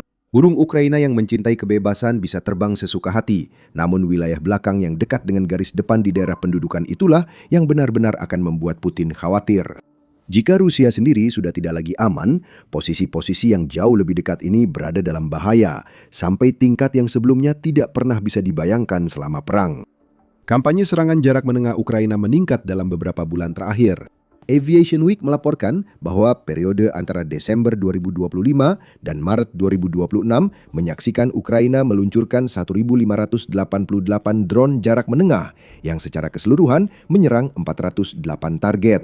Pada bulan Maret saja, Ukraina berhasil menghantam 222 target yang merupakan lebih dari setengah total selama 4 bulan saat mereka meluncurkan kawanan drone FP1, FP2, CAT-6, FD-29, dan E-300 miliknya terhadap penjajah Rusia. Drone-drone itu menyerang target yang sudah dibahas sebelumnya dan menargetkan pertahanan udara Rusia di wilayah pendudukan. Kami baru memberi petunjuk besar tentang kekacauan nyata yang mulai terjadi di Rusia. Masalah pertahanan udara Putin adalah titik di mana segalanya benar-benar akan mulai berubah bagi pasukannya. Untuk saat ini, drone jarak menengah bekerja sangat baik untuk Ukraina. Mereka hanya akan menjadi lebih efektif dan semakin banyak jumlahnya. Serangan yang kita lihat saat ini di wilayah pendudukan melibatkan penggunaan drone yang dibuat di Ukraina. Namun seperti yang sering kita lihat selama konflik ini, Ukraina telah membangun sesuatu yang hebat dan sekarang Ukraina mengandalkan mitranya di Eropa untuk mengubah apa yang telah dikembangkannya menjadi sesuatu yang benar-benar mengubah keadaan. Norwegia sudah ikut serta. Pada 27 April, United 24 Media melaporkan bahwa Ukraina dan Norwegia telah menandatangani kesepakatan pertahanan baru yang akan membuat kedua negara bekerja sama dalam produksi ribuan drone jarak menengah. Norwegia mendanai proyek ini yang memungkinkan Ukraina membangun fasilitas produksi di wilayah Norwegia. Ini langkah cerdas. Jika Putin ingin bertindak terhadap fasilitas itu, dia harus menembakkan rudal ke anggota NATO. Kesepakatan ini menambah komitmen di luar pendanaan sebesar 7 miliar dolar yang sebelumnya telah dialokasikan Norwegia untuk Ukraina pada tahun 2026, yang juga akan membuat Norwegia menghabiskan 1,5 miliar dolar untuk membeli senjata buatan Ukraina guna digunakan oleh pasukan pertahanan Ukraina. Ini adalah sindiran untuk Putin setelah Ukraina pada 23 hingga 25 April memberikan pukulan telak bertubi-tubi. Lebih banyak drone jarak menengah akan datang dan tidak ada yang bisa dilakukan oleh pemimpin Rusia mengenai hal itu. Di Ukraina, pasukan sistem tak berawak meningkatkan kapasitasnya. Awal 2026, mereka mendirikan pusat serangan jarak jauh untuk mengordinasikan serangan seperti yang terjadi selama serangan 3 hari Ukraina pada April. Pusat itu secara drastis meningkatkan tempo serangan jarak menengah dan jauh Ukraina. Tujuan Brovby sekarang adalah memperluas pasukan sistem tak berawak sehingga personelnya mencakup 5% dari seluruh militer Ukraina. Prajurit-prajurit itu akan mengoperasikan banyak drone, membentuk pasukan robot yang pada dasarnya jauh lebih kuat daripada yang biasanya dibayangkan dari 5% militer Ukraina. Semua ini memberi pesan penting pada Putin. Jarak tidak lagi melindungi aset militer Rusia. Drone Ukraina sekarang dapat menyerang lebih dari 1.000 mil ke dalam wilayah Rusia, yang membuat pasokan minyak dan gas berharga milik Putin terancam. Pabrik-pabrik yang memproduksi peralatan kiriman Rusia ke Ukraina kini tidak aman karena zona serang Ukraina meluas hingga wilayah belakang terdekat. Drone menghancurkan segalanya di tempat-tempat seperti Donetsk dan Zaporizhia, yang jelas berdampak pada garis depan Rusia yang semakin tidak terorganisir dan kekurangan pasokan yang dibutuhkan untuk serangan musim semi yang telah diluncurkan oleh Putin. Sudah kacau bagi Rusia di Ukraina. Masalah utamanya adalah sesuatu yang tak terpikirkan telah terjadi pada Rusia dan sesuatu yang lebih buruk sedang datang. Ketika kaki tangan Putin menghadapi serangan drone Ukraina tanpa henti, mereka juga menghadapi masalah yang membuat drone itu makin efektif. Sebelum kita membahas apa masalah itu, ini adalah pengingat singkat bahwa Anda sedang menonton acara militer. Jika Anda butuh wawasan seperti ini, jangan lupa berlangganan, karena kami bahas tiap minggu. Rusia kini mengalami krisis yang meluas, tidak hanya selama 3 hari neraka yang dialami pasukan Putin akibat serangan Ukraina.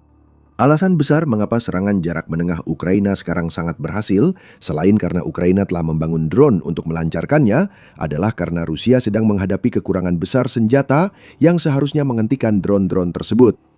Pertahanan udara Rusia mulai runtuh karena mereka kehabisan rudal. Itu menurut laporan Business Insider tanggal 27 April yang mengatakan bahwa Panglima Angkatan Bersenjata Ukraina Alexander Siersky telah mencatat bahwa serangan Ukraina terhadap fasilitas produksi Rusia melumpuhkan persediaan rudal anti-udara Putin. Saya mencatat hal itu. Serangan sistematis ke fasilitas produksi Rusia makin melemahkan pertahanan udara musuh yang sudah kekurangan rudal untuk menghadapi sistem tak berawak dan sarana serang Ukraina. Siersky menulis pernyataan usai bertemu Kepala Staf Pertahanan Kanada, Jenderal Jenny Karanyan. Sudah ada tanda-tanda hal ini sebelum Ukraina melancarkan serangan terbaru di wilayah pendudukan.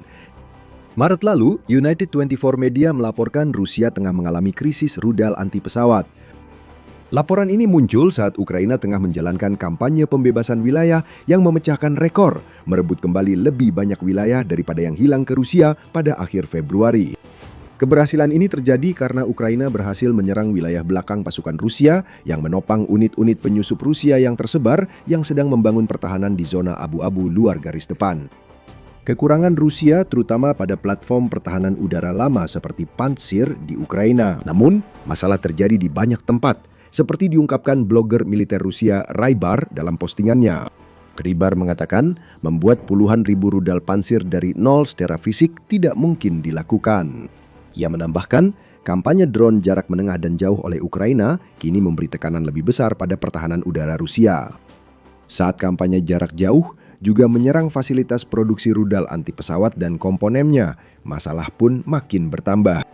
Ini sederhana. Rusia kehabisan rudal saat Ukraina hancurkan produksinya. Akhirnya rudal habis dan drone Ukraina makin sering menembus serta menghantam target. Serangan ke fasilitas produksi terus terjadi. Inilah degradasi sistematis pertahanan udara Rusia secara real time.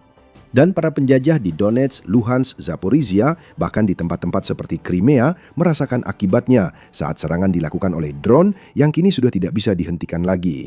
Dan bukan hanya rudal yang mulai menipis di pihak Rusia, sistem-sistem yang memang dirancang untuk menembakkan rudal-rudal itu juga dihancurkan dalam jumlah besar. Ukraina melengkapi kampanye melawan produksi rudal anti pesawat Rusia dengan serangan jarak menengah dan jauh ke sistem pertahanan udara serta radar. Dalam laporan tanggal 31 Maret, Kyiv Independent mengungkapkan bahwa 492 dari 1.530 serangan Ukraina yang terverifikasi antara Juni 2025 dan Maret 2026 menargetkan sistem pertahanan udara Rusia. Ukraina juga menargetkan aset anti-akses area denial Rusia, yaitu sistem yang mendukung pertahanan udara. Bayangkan sistem peperangan elektronik, unit rudal, dan sistem komando, maka Anda akan paham maksudnya. Putin dan kroni-kroninya baru sadar, meski terlambat, bahwa Ukraina sudah merencanakan semuanya. Dalam setahun, Ukraina berhasil melemahkan pertahanan udara Rusia, sehingga jenis serangan yang kita lihat antara 23 dan 25 April menjadi mungkin. Ukraina juga mengembangkan drone jarak menengah generasi baru. Ini bukan kebetulan. Ukraina menunjukkan mereka masih menyerang pertahanan udara Rusia. Kemungkinan besar ini akan membuka jalan untuk lebih banyak serangan di masa depan. Pada 27 April, Defense Express mengungkapkan bahwa pada minggu sebelumnya, Ukraina telah menghancurkan pertahanan udara Rusia S-350, TORM-2 OSA, dan TORM-2 KM dalam serangkaian serangan. Itu membuat Rusia merugi sebesar $205 juta. Kemungkinan besar kerugian akan bertambah besar setelah drone jarak menengah Ukraina memanfaatkan celah akibat hilangnya sistem ini di wilayah pendudukan. Presisi, kekuatan, dan perencanaan berpadu untuk melemahkan lini belakang Rusia. Daftar itu juga bisa ditambah dengan faktor jumlah yang sangat besar. Kami sudah menyebut meningkatnya serangan Ukraina. Jumlah drone yang diluncurkan Ukraina sangat luar biasa. Untuk pertama kali sejak Perang Putin, Ukraina meluncurkan lebih banyak drone jarak jauh dan menengah daripada Rusia. Pada bulan Maret, Kementerian Pertahanan Rusia melaporkan telah menembak jatuh 7.347 drone milik Ukraina. Klaim menembak jatuh itu perlu disikapi dengan skeptis. Rusia sering mengklaim puing drone Ukraina yang merusak infrastruktur dan aset mereka, bukan drone aslinya. Bahkan, jika klaim penembakan itu diartikan harfiah, jumlahnya akan lebih mendekati 8.000. Angkatan Udara Ukraina menyebut Rusia meluncurkan 6.462 drone pada Maret. Rusia secara tidak langsung membongkar diri sendiri. Kementerian Pertahanannya telah mengungkapkan bahwa Ukraina sekarang menjadi yang terdepan dalam hal drone jarak menengah dan jarak jauh. Semua ini bukan kebetulan. Pravda menyebut serangan jarak menengah dan jauh Ukraina terus meningkat setiap tahun. Pada Januari 2024, Ukraina meluncurkan 110 drone ke Rusia. Sekarang jumlah bulanan bahkan tak sebanding dengan serangan harian. Pada bulan Maret yang memecahkan rekor, Ukraina menembakkan rata-rata 237 drone per hari ke Rusia. Cakupan serangan Ukraina makin meluas, meski juga semakin menyempit. Wilayah-wilayah pendudukan sebelumnya tidak terlalu banyak diserang, karena Ukraina tidak ingin menghabiskan persediaan drone jarak jauhnya yang terbatas untuk menyerang target di dalam Ukraina, sementara ada target yang lebih berharga untuk diburu di dalam Rusia sendiri. Rusia kini tak punya tempat aman. Bertambahnya jumlah drone Ukraina memperburuk pertahanan udara Rusia karena makin banyak sistem pertahanan yang dihancurkan. Rusia harus menghabiskan ratusan hingga ribuan rudal pertahanan udara tambahan tiap bulan karena Ukraina meningkatkan serangan. Meski Rusia menggagalkan serangan, stok rudal anti udara yang menipis membuat mereka tetap rentan serangan berikutnya. Selama bertahun-tahun, Rusia berupaya melumpuhkan pertahanan udara Ukraina lewat serangan besar-besaran. Kini, Ukraina membalikan strategi itu pada Putin, dan Presiden Rusia hanya bisa menangis saat kekacauan terjadi. Menyadari bahwa produksi rudal Rusia sedang tersendat dan jaringan pertahanan udaranya sedang dihancurkan, Putin terus melontarkan ancaman. Ia tidak senang Ukraina membuat kesepakatan seperti dengan Norwegia. Dia meminta Kementerian Pertahanan Rusia menegaskan hal itu dalam pernyataan April, menyebut keputusan ini sebagai langkah yang disengaja yang memperburuk situasi militer politik di Eropa dan mengubah negara-negara tersebut menjadi basis strategis Ukraina. Juru bicara favorit Putin, Dmitry Medvedev, juga menyebut daftar target potensial di Eropa yang bisa menghadapi konsekuensi tak terduga jika dukungan untuk Ukraina tidak dihentikan. Ini hanya ancaman kosong yang sering dibuat Putin dan kroninya selama bertahun-tahun. Tidak akan ada hasil, seperti ancaman Rusia 4 tahun terakhir yang juga tanpa hasil. Perlu dicatat bahwa kesepakatan Norwegia dengan Ukraina diumumkan setelah Rusia mengeluarkan ancaman terbarunya yang menunjukkan betapa tidak efektifnya upaya lemah Putin untuk mengintimidasi mitra-mitra Ukraina. Kini, ini saja yang dimiliki Putin. Pertahanan udara Rusia melemah, sementara Ukraina memproduksi senjata ideal, baik sendiri maupun dengan mitra, untuk memanfaatkan situasi ini. Tanggal 23 sampai 25 April adalah mimpi buruk bagi Rusia di wilayah pendudukan. Namun, hal tak terduga baru dimulai. Saat kerusakan memburuk dan Ukraina terus menyerang segala yang menopang mesin perang Putin, kekacauan besar menanti Rusia. Bagi kaki tangan Putin di garis depan, ini berarti lebih banyak kematian dan kehancuran saat mereka diperintah masuk ke zona maut yang meluas. Serangan ofensif Rusia menghadapi tembok kokoh Ukraina. Itulah yang pasti dirasakan Putin, seakan tentaranya menabrak tembok saat garis depan Rusia runtuh saat berhadapan dengan sabuk benteng Donetsk. Serangan musim semi yang direncanakan Putin seharusnya bisa meruntuhkan sabuk itu. Sebaliknya, serangan Rusia justru hancur sendiri karena sabuk benteng itu menahannya dan mengubah wilayah yang ingin direbut Rusia menjadi perangkap maut. Putin tidak melihat ini akan terjadi, tetapi sekarang para ahli dari Institute for the Study of War atau ISD memprediksi kegagalan total rencana Rusia tahun 2026. Rencana-rencana itu sebenarnya sederhana. Menguasai sabuk benteng pada tahun 2026. Seluruh serangan musim semi Rusia dibangun di sekitar runtuhnya sabuk benteng, lapor France 24. Rangkaian kota yang sangat dipertahankan ini adalah kunci untuk merebut wilayah Donetsk yang pada gilirannya akan menyebabkan runtuhnya Donbas yang telah diminta Putin agar Ukraina serahkan sejak negosiasi damai dimulai antara Ukraina dan Rusia. Putin selalu menegaskan kepada Barat dan rakyat Rusia bahwa sabuk benteng itu rapuh, Ukraina terancam hancur, dan jika sabuk kota-kota itu jatuh, Rusia akan memperoleh jalur strategis, seperti yang disebut mantan wakil Laksamana Amerika Serikat Robert B. Merrick untuk operasi militer lebih jauh ke Ukraina dan seterusnya. Jadi hasilnya memang sepadan dengan usaha keras Rusia di musim semi ini. Setidaknya itulah rencana Rusia. Namun sabuk benteng itu bukanlah lawan yang mudah untuk ditaklukkan. Sekumpulan 4 kota besar dan banyak permukiman kecil yang membentang dari utara ke selatan di sepanjang jalan raya H20 Konstantinivka, Sloviansk. Sabuk ini panjangnya sekitar 50 km atau 31 mil dan dulunya merupakan rumah bagi lebih dari 380.000 orang sebelum Putin menginvasi Ukraina. Itu memberi Anda gambaran tentang ukuran dan skala tugas yang dihadapi pasukan Rusia, karena mereka telah diperintahkan untuk menaklukkan sabuk kota-kota itu sebelum akhir tahun 2026. Serangan musim semi diperkirakan menjadi awal jalan gemilang Rusia menuju kemenangan di Ukraina. Sabuk benteng itu sudah jadi masalah bagi Putin sejak sebelum Rusia menginvasi secara penuh. Sejak dimulainya permusuhan pada tahun 2014 yang menyebabkan aneksasi ilegal Crimea dan menimbulkan kekacauan di Donbas, Ukraina telah membangun pertahanannya di sabuk benteng tersebut. Lebih dari 1 dekade pembangunan benteng juga berarti selama itu pula Rusia gagal menembus sabuk tersebut. Tapi Rusia membutuhkan sabuk itu. Sabuk itu akan menjadi kunci untuk merebut sekitar 30% terakhir wilayah Donetsk yang akan memungkinkan Putin menempatkan dirinya dalam posisi di mana ia bisa memutarbalikkan kegagalan nyata operasi militer khusus menjadi semacam kisah sukses. Orang luar Rusia tak akan percaya, tapi itu tak penting bagi Putin. Dia sudah punya rencana musim semi dan tidak akan mengubahnya. Tidak masalah Rusia berperang lebih dari 20 bulan hanya untuk menaklukkan Chasiv Yar, pemukiman kecil di luar sabuk benteng, hingga akhir 2025. Aneh, pemimpin Rusia yakin pasukannya bisa mengubah kegagalan di pemukiman pinggiran seperti ini menjadi kehancuran total pertahanan yang lebih kuat di sabuk benteng. Rusia hanya butuh lebih banyak personel dan Putin telah menyediakannya. Namun kita mulai melihat segalanya tidak berjalan sesuai rencana lemah Putin untuk sabuk benteng itu. Serangan musim semi tahun 2026 dimulai dengan sangat buruk. Korban mulai berjatuhan bahkan sebelum pasukan Rusia mendekati sabuk tersebut. Hanya beberapa hari sejak operasi dimulai, Rusia sudah kehilangan hampir 10.000 tentara tewas atau terluka menurut laporan National Interest.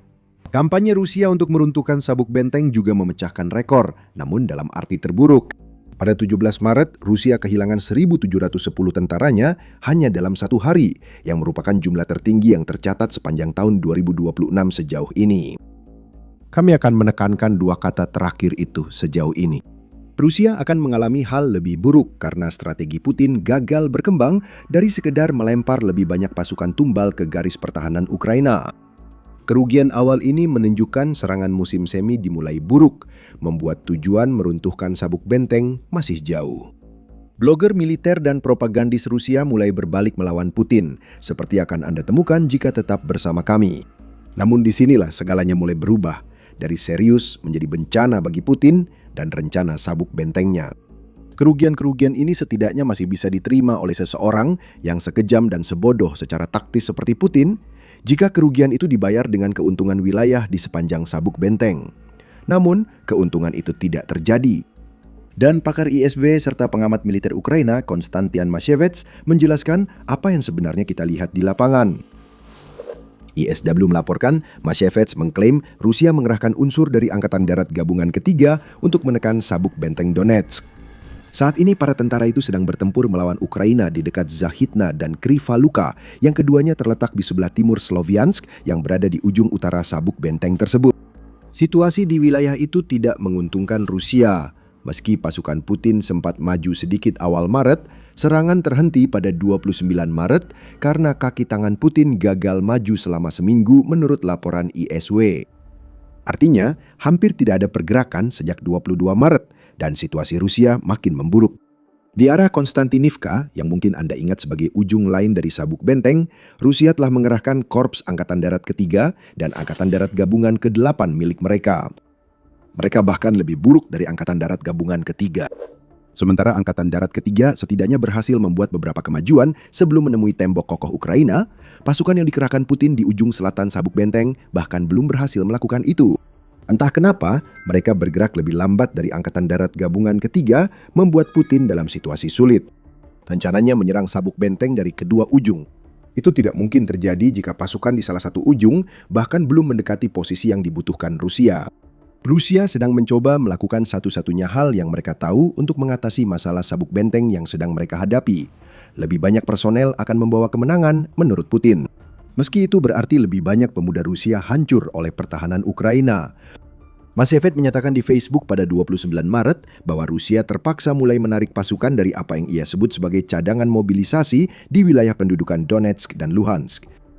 Ini adalah tentara yang seharusnya tetap berada di wilayah pendudukan untuk waktu yang jauh lebih lama, mungkin untuk bertugas sebagai bala bantuan setelah terjadi terobosan di sepanjang sabuk benteng. Mereka sudah dikirim ke medan perang, termasuk Korps Serbu Sukarelawan Rusia. Dengan kata lain, Rusia mengerahkan lebih banyak tentara daripada yang direncanakan pada minggu-minggu awal ofensif musim semi karena mereka kehilangan lebih banyak pasukan daripada yang diperkirakan dan hampir tidak mendapatkan apa-apa sebagai imbalan atas kerugian tersebut. Putin ingin melakukan manuver penjepit klasik dalam strategi menyerang dari dua sisi. Serang dari dua sisi untuk menjebak musuh dan memaksa mereka bertahan sambil mengikis kekuatan mereka. Ini adalah strategi militer yang setua perang itu sendiri, dan inilah yang ingin dicapai Putin dengan dua serangan di utara dan selatan wilayah sabuk benteng. Namun di selatan sabuk benteng, khususnya di sekitar Liman dan Konstantinivka, kemajuan yang diharapkan Putin belum terjadi. Tanpa kemajuan itu, serangan penjepit gagal dilakukan. Putin harus memutuskan apakah akan tetap mengandalkan pasukan yang sudah goyah di selatan sabuk benteng. Itu tampaknya ide buruk dan mereka justru terkikis tanpa kemajuan. Atau akankah Putin mengirim bala bantuan dari Angkatan Darat Gabungan Ketiga yang sempat meraih keberhasilan di utara meski kini terhenti? Itu juga bukan pilihan baik. Setiap prajurit yang Putin kirim dari utara berarti mengurangi pertahanan posisi Rusia. Peluang bagi serangan balasan Ukraina akan muncul. Melemahkan Angkatan Darat Gabungan Ketiga membuat serangan mereka yang sudah goyah makin lemah atau bahkan batal, sehingga tak akan ada titik balik setelah sepekan tanpa kemajuan. Inilah maksud kami saat mengatakan sabuk benteng menghentikan serangan Rusia. ISW mengatakan beberapa kemajuan yang telah dicapai Rusia dapat mendukung operasi ke arah Liman dan Konstantinivka. Tetapi itu sama sekali tidak cukup untuk melakukan hal tersebut sambil memungkinkan serangan menuju Sloviansk. Putin harus memilih, dan dalam dua kasus itu, dia mengirim tentaranya ke perangkap maut yang sudah membuat kerugian Rusia melonjak tajam selama minggu-minggu awal serangan musim semi. Pendekatan ini seharusnya bisa menaklukkan sabuk benteng, namun hal itu semakin sulit, apalagi jika targetnya adalah agar sabuk itu runtuh pada 2026. Serangan musim semi mulai runtuh, dan jika Putin memperhatikan, dia mungkin sudah melihat ini akan terjadi. Sebelum membahas lebih jauh dan mengungkap kejutan besar yang memperburuk situasi Putin, mari jeda sejenak untuk mengingatkan bahwa Anda menonton acara militer. Kami sajikan gambaran lengkap, bukan sekedar berita utama. Jika channel ini bermanfaat, silakan berlangganan agar selalu terdepan. Putin pasti sangat marah pada pasukannya yang gagal. Namun, seharusnya dia lebih marah pada dirinya sendiri, sebab semua ini sudah diprediksi jauh sebelum Rusia memulai serangan musim semi yang direncanakan menghancurkan sabuk benteng di akhir 2026. Setelah lebih dari 1 dekade gagal merebut sabuk benteng, Putin belum sadar bahwa pasukannya tak bisa menyelesaikan tugas ini dalam waktu kurang dari setahun. Dan sekali lagi, ini adalah ISW, khususnya 2 peneliti mereka yang mengkaji Rusia, Jenny Olmsted dan Jessica Sobieski, yang menunjukkan hal ini pada 18 Desember lalu. Mereka mencatat saat itu Rusia masih menjalani kampanye 22 bulan untuk merebut Pokrovsk-Mirnara. Itu seharusnya sudah jadi petunjuk bagi Putin bahwa sabuk pertahanan yang jauh lebih dibentengi dan kini diincarnya itu jelas tidak akan mudah direbut. Terkait waktu jatuhnya sabuk benteng, keduanya menyebut tahun 2026 sebagai target ambisius. Pasukan Rusia diperkirakan tak bisa merebut seluruh Donetsk dan sabuk benteng sebelum 2027 atau 2028, asalkan Ukraina tetap didukung mitra internasional, ujar kedua orang itu pada Desember. Selama minggu-minggu awal serangan musim semi, ramalan ini hampir pasti akan menjadi kenyataan. Ini bukan sepenuhnya kegagalan Putin, meski ia dan komandan militernya sangat tidak cakap. Rusia menghabiskan sebagian besar akhir tahun 2025 untuk mencoba mempersiapkan serangan musim semi mereka, tidak hanya dengan gempuran di Pokrovsk-Mirnarat, tetapi juga dengan merebut wilayah di selatan Ukraina. Idenya adalah membuat zona penyangga di selatan agar Ukraina tidak bisa mengirim cadangan ke ujung selatan sabuk benteng yang jadi target Rusia. Untuk beberapa waktu, bahkan tampak seolah-olah Rusia telah berhasil. Namun, hilangnya akses ke terminal Starlink ilegal yang digunakan Rusia sepanjang perang menjadi bencana bagi posisi selatan. Mulai akhir Januari, Ukraina telah melakukan serangan balasan di selatan yang telah membebaskan hingga 400 km persegi atau sekitar 154 mil persegi wilayah yang diduduki Rusia. Zona penyangga apapun yang diinginkan Putin telah hancur. Rusia kini harus mengirim cadangan ke Ukraina Selatan untuk menahan serangan balasan, sehingga lebih banyak tentara yang tadinya diperuntukkan bagi sabuk benteng justru tidak digunakan sesuai rencana Rusia. Dengan hilangnya zona penyangga, Ukraina membuka jalur ke selatan sabuk benteng yang turut menjelaskan kegagalan parah pasukan Rusia di wilayah itu. RBC Ukraina mencatat bahwa tentara yang dikirim dari Donetsk ke wilayah selatan Ukraina bukanlah infanteri biasa. Unit elit dan pasukan terjun payung ditugaskan merebut kembali wilayah yang telah dibebaskan Ukraina. Jadi, apa yang tersisa bagi Rusia saat menyerang sabuk benteng itu di musim semi? Hanya umpan meriam. Prajurit dengan pelatihan yang nyaris tidak ada dan pengetahuan strategi yang lebih sedikit lagi yang hanya dikirim untuk mati melawan benteng-benteng yang sama sekali tidak siap mereka hadapi. Rusia baru saja mencatat rekor korban jiwa harian terbanyak dan kemungkinan kita akan melihat rekor itu dipecahkan beberapa kali lagi sebelum musim semi berakhir. Saat Putin menyaksikan sabuk benteng menghentikan setiap serangan yang diluncurkan Rusia, dia akan bertanya-tanya pada dirinya sendiri apa yang salah. Aksi tak terduga Ukraina di selatan ikut berperan dan Putin terlalu egois untuk percaya bahwa dirinya bukan jenius strategi. Namun dia tidak akan mengakui peran dirinya dan kroni di Kremlin dalam hal ini. Namun di balik masalah yang dialami Rusia di medan perang, ada masalah yang lebih besar lagi yang harus diatasi oleh Putin. Para blogger militer Rusia mulai berbalik melawannya. Salah satu dari mereka termasuk salah satu propagandis paling berpengaruh di pasukan disinformasi Putin yang berbasis di Rusia. Sedikit demi sedikit, keunggulan mulai berpihak kepada musuh kita. Orang-orang yang sangat berpengalaman bekerja di sana. Mereka adalah spesialis yang sangat berkualifikasi. Mereka tahu bagaimana segala sesuatunya berjalan dan mereka bekerja untuk memanfaatkan keunggulan teknis yang mereka miliki. Itulah kata-kata Yuri Podolyaka saat menilai serangan terhadap sabuk benteng sejauh ini. Untuk tahu pentingnya propagandis ini, Anda harus tahu siapa dia. Podolyaka adalah mantan warga Ukraina yang berpihak ke Rusia pada 2014 saat agresi pertama Putin ke Ukraina. Itu menjadikannya propagandis ideal untuk Putin. Siapa yang lebih tepat dari mantan warga Ukraina untuk menjelaskan pada rakyat Rusia soal pembenaran invasi Putin? Selama hampir 4 tahun, Podoljaka dengan 2,7 juta pelanggan YouTube dan sekitar 2,8 juta pengikut Telegram adalah sosok yang persis diinginkan Putin. Seorang pria yang dulu sering menyuarakan propaganda ke audiens besar hingga musim dingin lalu, saat dia masih memprediksi militer Ukraina pasti runtuh, sekarang salah satu blogger militer terkemuka Rusia justru menentang sponsornya karena kegagalan ofensif musim semi. Namun, komentar samar soal keunggulan teknologi dan strategi Ukraina mungkin tak tampak sebagai pengkhianatan besar. Bisa juga dikatakan Podoljaka berusaha main aman dan cari muka ke negara yang pernah dia khianati. Namun, Anda belum mendengar kata-kata yang digunakan blogger militer ini untuk menggambarkan apa yang dia anggap sebagai nasib ofensif musim semi. Sayangnya, saya rasa dalam beberapa bulan ke depan kita tidak akan bisa mengubah situasi ini. Kita memang tidak bisa, sialnya bagi kita, kata sang propagandis. Dia menambahkan bahwa upaya utama Rusia seharusnya sedang diarahkan melawan Ukraina saat ini, tetapi sulit untuk melihat bagaimana upaya itu akan berhasil. Podoljaka mengatakan Rusia akan menderita kerugian besar saat menghadapi sabuk benteng itu. Keunggulan teknologi Ukraina terlalu kuat. Ukraina mulai melakukan serangan terhadap wilayah belakang Rusia di daerah pendudukan Donbas yang dimungkinkan oleh drone jarak menengah baru milik Ukraina. Drone-drone itu kini menghancurkan pertahanan udara dan target militer penting Rusia di wilayah pendudukan. Podoljaka bukan satu-satunya mantan pendukung Putin yang kini menentangnya. Ilya Romizlo, yang lama mendukung Rusia mendominasi negara tetangga, kini justru menusuk Putin dari belakang. Dulu kita pikir Putin pemersatu Rusia, tapi kini ada serangan berdarah, perekrutan tentara kontrak dengan tipu daya, dan lainnya, kata Romizlo.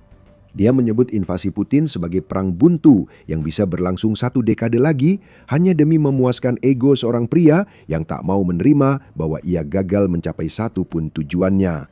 Intinya, Vladimir Putin bukanlah presiden yang sah. Vladimir Putin harus mundur dan diadili sebagai penjahat perang serta pencuri. Hidup kebebasan, sialan, teriak Romizlo. Orang-orang ini selama bertahun-tahun mengikuti propaganda Kremlin, kini mereka secara terbuka mengatakan pada jutaan orang bahwa Rusia gagal dan Putin lemah. Ini adalah masalah yang lebih besar bagi Putin, dan ini akan diperparah oleh apa yang sedang terjadi di Ukraina saat ini. Semakin banyak minggu berlalu dengan kemajuan minimal, lebih banyak kerugian, dan tanpa mampu menggoyahkan sabuk benteng itu, ketidakmampuan strategis Putin akhirnya akan menjadi bumerang baginya. Dia akan berusaha membungkam suara-suara itu.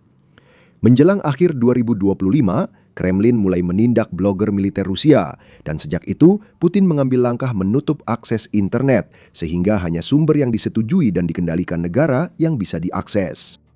Itu tidak akan mengurangi korban di Ukraina. Itu tidak akan mengubah kegagalan serangan musim semi. Semakin Putin menindak keras di Rusia, suara-suara yang menentangnya akan makin nyaring. Sedangkan untuk sabuk benteng, itu akan melakukan apa yang telah dilakukannya sejak setidaknya tahun 2014, yaitu berdiri melawan agresi Putin. Apa yang dipikirkan Kremlin akan memakan waktu beberapa bulan, pada kenyataannya akan memakan waktu bertahun-tahun, dan itu sudah membuat Rusia membayar jauh lebih mahal daripada seharusnya. Hari paling mematikan bagi Rusia di 2026 telah terjadi, dan ke depan situasinya akan makin buruk. Ini seharusnya menjadi tontonan militer Rusia yang paling megah, sebuah pertunjukan kekuatan besar yang membuat seluruh dunia iri sekaligus gentar. Namun semua sudah hancur dan tak berarti. Tak ada senjata, hanya permohonan gencatan senjata yang memelas. Parade kemenangan Putin tidak akan lebih dari sekadar pawai remeh yang cuma untuk mengagung-agungkan diri. Sebuah penghinaan bagi pria kuat itu yang takut Ukraina akan menghujani paradnya dengan serangan. Putin baru saja membongkar dirinya sendiri. Rusia kalah di perang Ukraina dan pernyataan Moskow pada 29 April memberi petunjuk besar bahwa Putin juga merasakannya. Putin memilih hari itu untuk meminta salah satu pembantunya, Yuri Ushakov, mengumumkan bahwa akan ada gencatan senjata pada 9 Mei. Mengapa gencatan senjata? Rusia ingin tetap gelar parade hari kemenangan tahunan. Apa yang seharusnya menjadi peringatan Rusia mengalahkan Nazi selama Perang Dunia II telah berubah menjadi upaya grotesk untuk unjuk kekuatan oleh Putin dalam beberapa tahun terakhir. Pemimpin Rusia ingin mempertahankan sandiwara ini. Dia ingin gencatan senjata untuk memastikan tidak ada yang bisa mengganggu acara gertak sambal kecilnya itu. Dia bahkan sudah meminta bantuan Presiden Amerika Donald Trump untuk mewujudkannya. Pravda mengungkapkan bahwa Putin berbicara dengan Trump dalam panggilan telepon selama 1,5 jam, di mana Presiden Rusia itu mengeluh tentang serangan Ukraina di wilayah Rusia.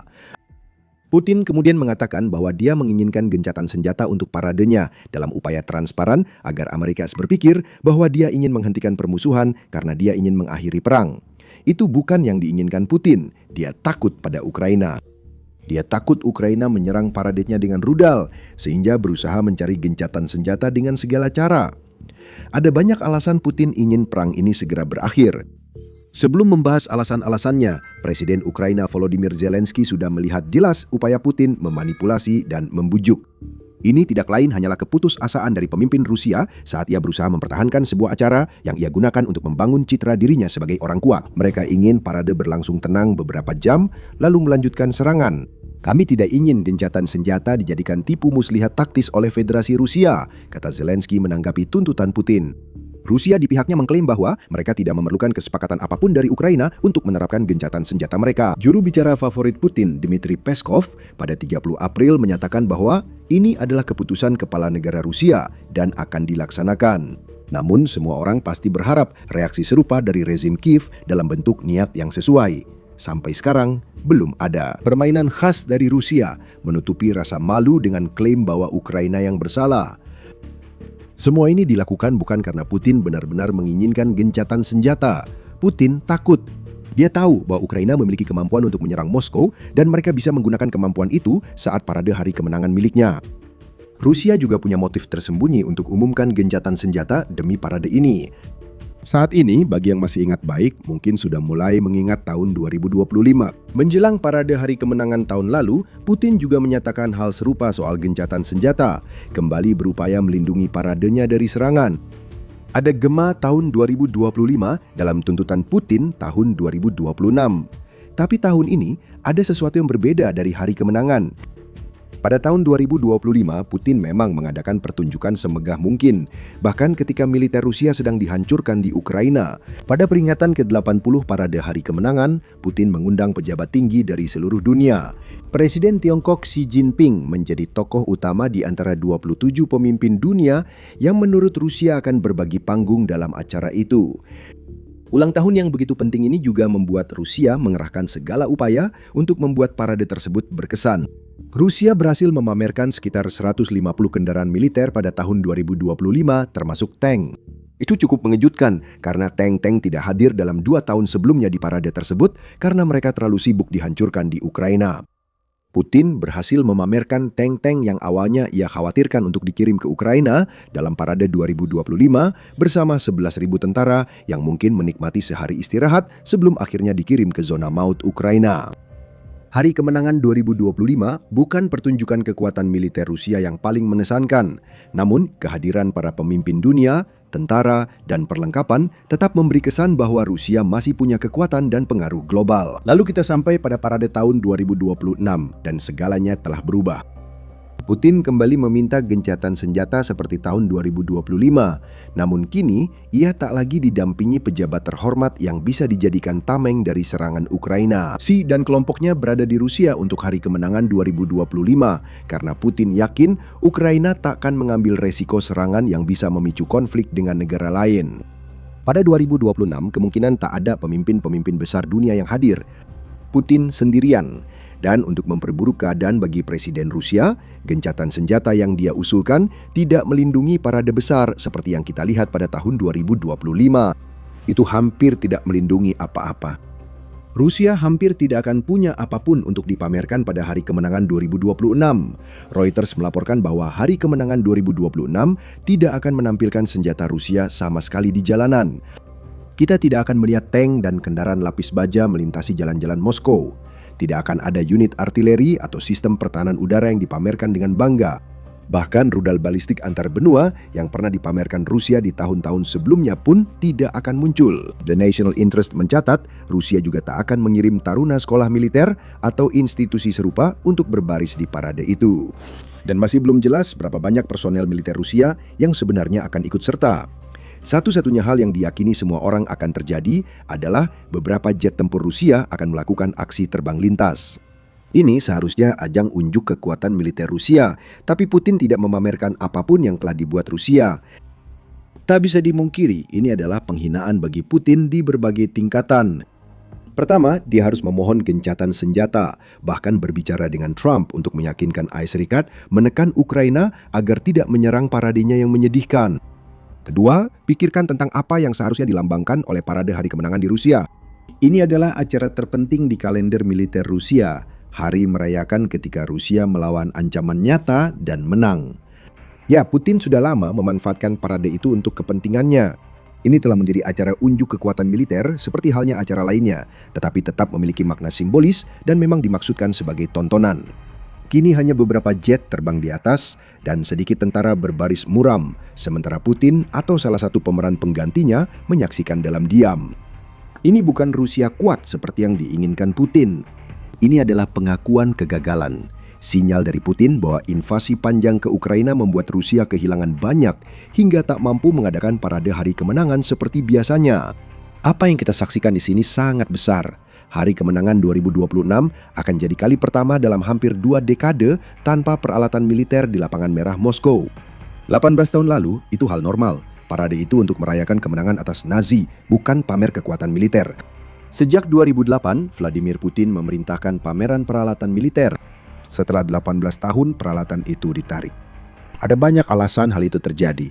Tapi sebelum membahas alasan yang mempermalukan Vladimir Putin, ini pengingat bahwa Anda sedang menonton The Military Show. Jika Anda belum berlangganan, sekarang adalah waktu yang tepat untuk menekan tombolnya agar Anda tidak pernah ketinggalan analisis kami tentang perang Ukraina. Jadi, parade menyedihkan Vladimir Putin. Mengapa parade itu menjadi nyaris tak ada apa-apanya yang akan coba dipamerkan Rusia pada 9 Mei?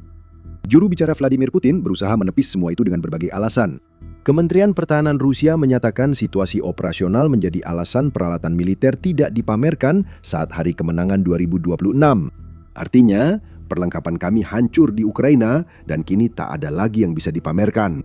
Namun, Peskov juga kembali muncul dan dia mengarang alasan yang begitu tak tahu malu hingga sulit dipercaya.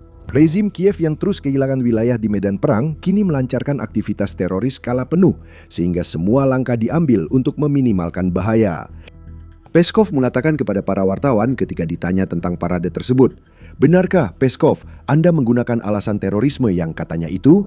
Ukraina bukan pihak yang selama lebih dari 4 tahun sengaja menargetkan warga sipil." Itu sudah menjadi strategi Rusia sejak awal invasi Putin. Menurut kantor Komisaris Tinggi Hak Asasi Manusia Perserikatan Bangsa-Bangsa, 15.578 warga sipil Ukraina telah tewas selama invasi Rusia hingga 31 Maret. Itu berarti sekitar 3.800 warga sipil per tahun yang dieliminasi Rusia melalui serangan-serangan terus-menerusnya. Sebanyak 43.352 warga sipil Ukraina lainnya telah terluka selama periode yang sama, yang berarti sekitar 10.800 orang per tahun. Namun, lewat juru bicara favoritnya, Putin mengklaim Ukraina yang melakukan serangan teroris. Kenyataannya adalah Rusia yang telah meneror Ukraina selama 4 tahun. Teror itu kian meningkat dalam beberapa minggu terakhir. Pada 24 Maret, Dewan Atlantik melaporkan bahwa Rusia dengan sengaja mengebom situs warisan dunia UNESCO di Lviv yang merupakan kota besar paling barat di Ukraina. Lviv bukan berada di garis depan, bahkan tidak dekat. Namun Rusia menargetkan situs penting hanya untuk menyebar teror, seperti klaim Peskov bahwa Ukraina ingin menimpakannya kepada Rusia pada Hari Kemenangan. Kebohongan dan kemunafikan Rusia sangat jelas. Komentar Peskov hanya upaya lemah menyiratkan Ukraina akan menyerang parade Hari Kemenangan demi membunuh warga sipil, bukan menghancurkan peralatan militer Rusia. Klaim itu dibuat dengan tujuan yang jahat. Rusia sedang merekayasa sesuatu dan akan segera mengungkapkannya. Klaim palsu Ukraina akan menyerang warga sipil Rusia justru mengungkap lebih banyak dari yang diinginkan Putin. Di balik kata-kata Peskov, tersembunyi pengakuan yang enggan Putin ungkapkan ke dunia. Ukraina bisa menyerang Moskow dan tidak ada yang bisa dilakukan Rusia tentang hal itu. Setelah 4 tahun perang, industri pertahanan Ukraina berkembang dan memproduksi senjata dengan jarak dan daya tembak ideal untuk menghancurkan peralatan militer yang biasa dibawa Putin di parade Hari Kemenangan di Moskow. FP5 Flamingo dari Firepoint dan FP9 yang lebih baru adalah contoh sempurna. FP9 semakin mendekati akhir fase pengujiannya setiap hari dan terlihat mematikan. Lebih besar dari rudal balistik Iskandar milik Rusia, FP9 adalah rudal balistik buatan dalam negeri yang memiliki jangkauan 855 km atau sekitar 530 mil dan hulu ledak yang membawa daya ledak seberat 800 kg atau 1.760 pon. Apakah Rusia takut Ukraina memakai Hari Kemenangan 2026 untuk pertama kali memperlihatkan senjata baru mematikan ini? Mungkin saja. Namun, bahkan jika Ukraina belum siap dengan FP9, pada 9 Mei mereka sudah memiliki Flamingo. Sebuah hibrida drone dan rudal, Flamingo dapat terbang hingga 3.000 km atau sedikit lebih dari 1.860 mil dan memiliki hulu ledak seberat 1.100 kg atau 2.425 pon. Flamingo tidak secepat FP9 karena bukan rudal balistik tetapi sedang diproduksi massal, dapat menempuh jarak yang cukup jauh untuk mencapai Moskow dan sudah digunakan untuk menyerang target seperti fasilitas produksi rudal Iskander di kota Votkinsk, Rusia. Jadi, Ukraina bisa menyerang Moskow pada Hari Kemenangan 2026 jika mau. Namun, penghapusan peralatan militer dari parade dan komentar Peskov soal rencana serangan Ukraina menunjukkan hal berbeda. Ukraina bisa menyerang Moskow, dan Rusia tampaknya kurang yakin pertahanan udaranya mampu mencegah serangan itu. Rusia memasang sistem pertahanan udara S-300 dan S-400 di seluruh Moskow untuk melindungi kota terpentingnya. Sistem-sistem itu sangat banyak ditempatkan dimanapun Putin berada, jadi bisa dibayangkan mereka akan ditempatkan di setiap jalan yang akan dilewati parade Hari Kemenangan 2026. Rusia menarik perlengkapan militer dari parade, menandakan pengakuan dari Putin. Ukraina bisa menyerang Moskow dan Rusia tidak yakin bisa melindungi paradenya. Kemampuan jarak jauh Ukraina yang berkembang menjadi masalah besar dan sudah memicu apa yang terjadi di parade Putin. Namun di balik masalah itu, ada masalah besar lain yang juga menyoroti buruknya perang Ukraina bagi Rusia. Bukan hanya soal Rusia ingin melindungi peralatan. Hari Kemenangan 2026 tak menampilkan peralatan militer karena Rusia memang tak bisa menyisakan apapun untuk pertunjukan besar itu. Abbas Galyamov, mantan penulis pidato Putin yang kini menjadi salah satu dari banyak mantan sekutu Kremlin yang dicap agen asing, menjadi salah satu pengkritik keputusan Putin paling keras. Apakah mereka takut pemberontakan atau semua peralatan sudah habis terbakar di Ukraina? Tanya Galyamov. Tekanan di medan perang meningkat bagi Rusia karena miliaran persediaan militer mereka habis selama invasi yang gagal ini. Menurut Ukraina, Rusia telah kehilangan hampir 12.000 tank, sekitar 24.000 kendaraan lapis baja, lebih dari 41.000 sistem artileri, dan ribuan peralatan lainnya termasuk rudal, pertahanan udara, kapal, dan pesawat. Total biaya dari semua peralatan yang hilang ini berada di kisaran 142,3 miliar dolar menurut Ukraina. Semua peralatan ini harus diganti. Tank dan rudal yang seharusnya berparade di Moskow pada 9 Mei tak bisa hadir karena dikirim ke Ukraina. Ini yang pada dasarnya membatalkan aspek utama parade Hari Kemenangan merupakan pengakuan lain dari Rusia. Rusia dipermalukan karena kehilangan banyak peralatan hingga tak bisa membiarkan satupun peralatan itu menjadi rentan, bukan hanya karena takut diserang Ukraina. Ingat, parade tidak muncul begitu saja. Parade harus dipersiapkan dan diatur. Peralatan seadanya yang bisa dibawa ke Moskow harus dikumpulkan terlebih dahulu, sehingga menjadi target utama bagi drone Ukraina dan generasi baru rudal balistiknya. Barisan harus berhenti dan berlatih. Hanya mencoba hal ini sudah menunjukkan lemahnya perlengkapan militer Rusia. Jika Ukraina berhasil menyerang saat latihan, Hari Kemenangan akan batal. Putin hanya berusaha mengantisipasi masalah itu dan dengan lemah mempertahankan sisa kendali atas situasi Hari Kemenangan. Misalkan, Rusia memang punya sesuatu untuk dipamerkan. Rusia kemungkinan tetap tak mengirim peralatan ke jalan Moskow karena parade Hari Kemenangan merupakan tontonan mewah di era Putin. Parade tersebut telah dipelintir menjadi perayaan sehari penuh untuk Putin dan seluruh kekuasaannya, dan pertunjukan seperti itu membutuhkan biaya besar. Rusia tidak benar-benar berada dalam kondisi baik di bidang keuangan. Lebih dari 4 tahun perang di Ukraina telah menghancurkan ekonomi Rusia. Produk domestik bruto atau PDB negara itu untuk kuartal pertama tahun 2026 turun 0,3% dibandingkan tahun sebelumnya setelah tahun 2025 yang sudah mengalami stagnasi. Output industri turun akibat kebijakan ekonomi yang mendahulukan militer Putin yang melumpuhkan industri di Rusia selain yang terkait perang. Harga makanan melonjak tak terkendali dan rakyat Rusia menghadapi krisis biaya hidup yang secara langsung berasal dari biaya yang harus ditanggung Rusia akibat invasinya ke Ukraina. Putin tak bisa membayar harga parade mewah sekarang, baik secara harfiah maupun kiasan.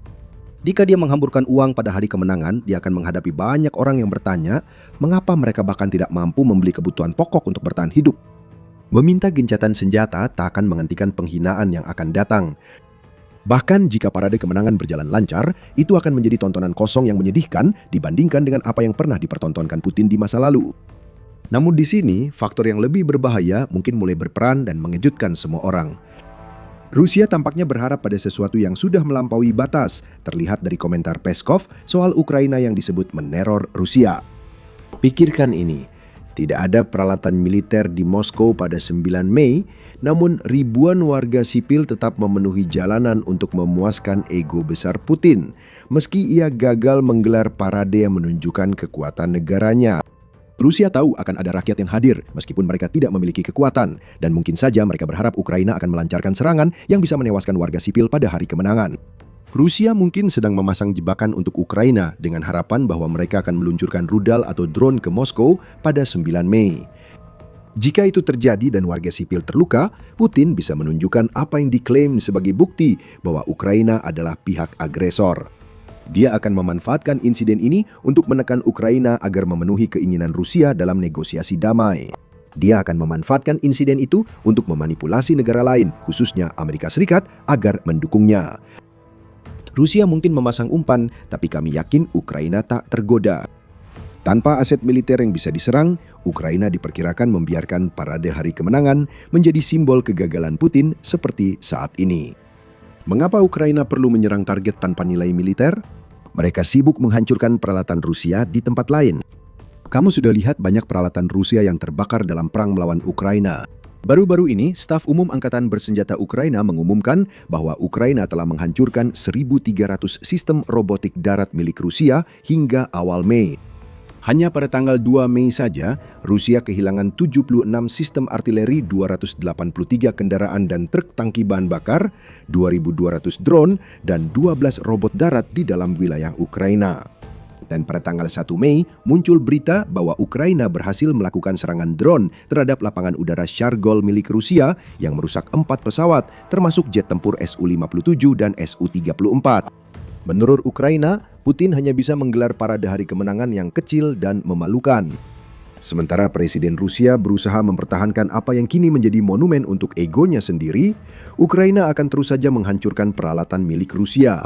Ukraina akan bertindak di wilayahnya dan di Rusia, bukan di jalan Moskow pada 9 Mei. Jika Ukraina ingin membuat kekacauan di hari kemenangan, mereka bisa meluncurkan senjata baru yang tidak membunuh, tapi mengacaukan parade Putin. Senjata sederhana ini telah dipakai di wilayah pendudukan dan bisa membuat Moskow kembali ke zaman batu. Tonton video kami untuk tahu apa senjata ini dan mengapa senjata ini penting bagi Ukraina. Jika Anda suka video ini, jangan lupa subscribe The Military Show agar tak ketinggalan konten berikutnya. Terima kasih sudah menonton.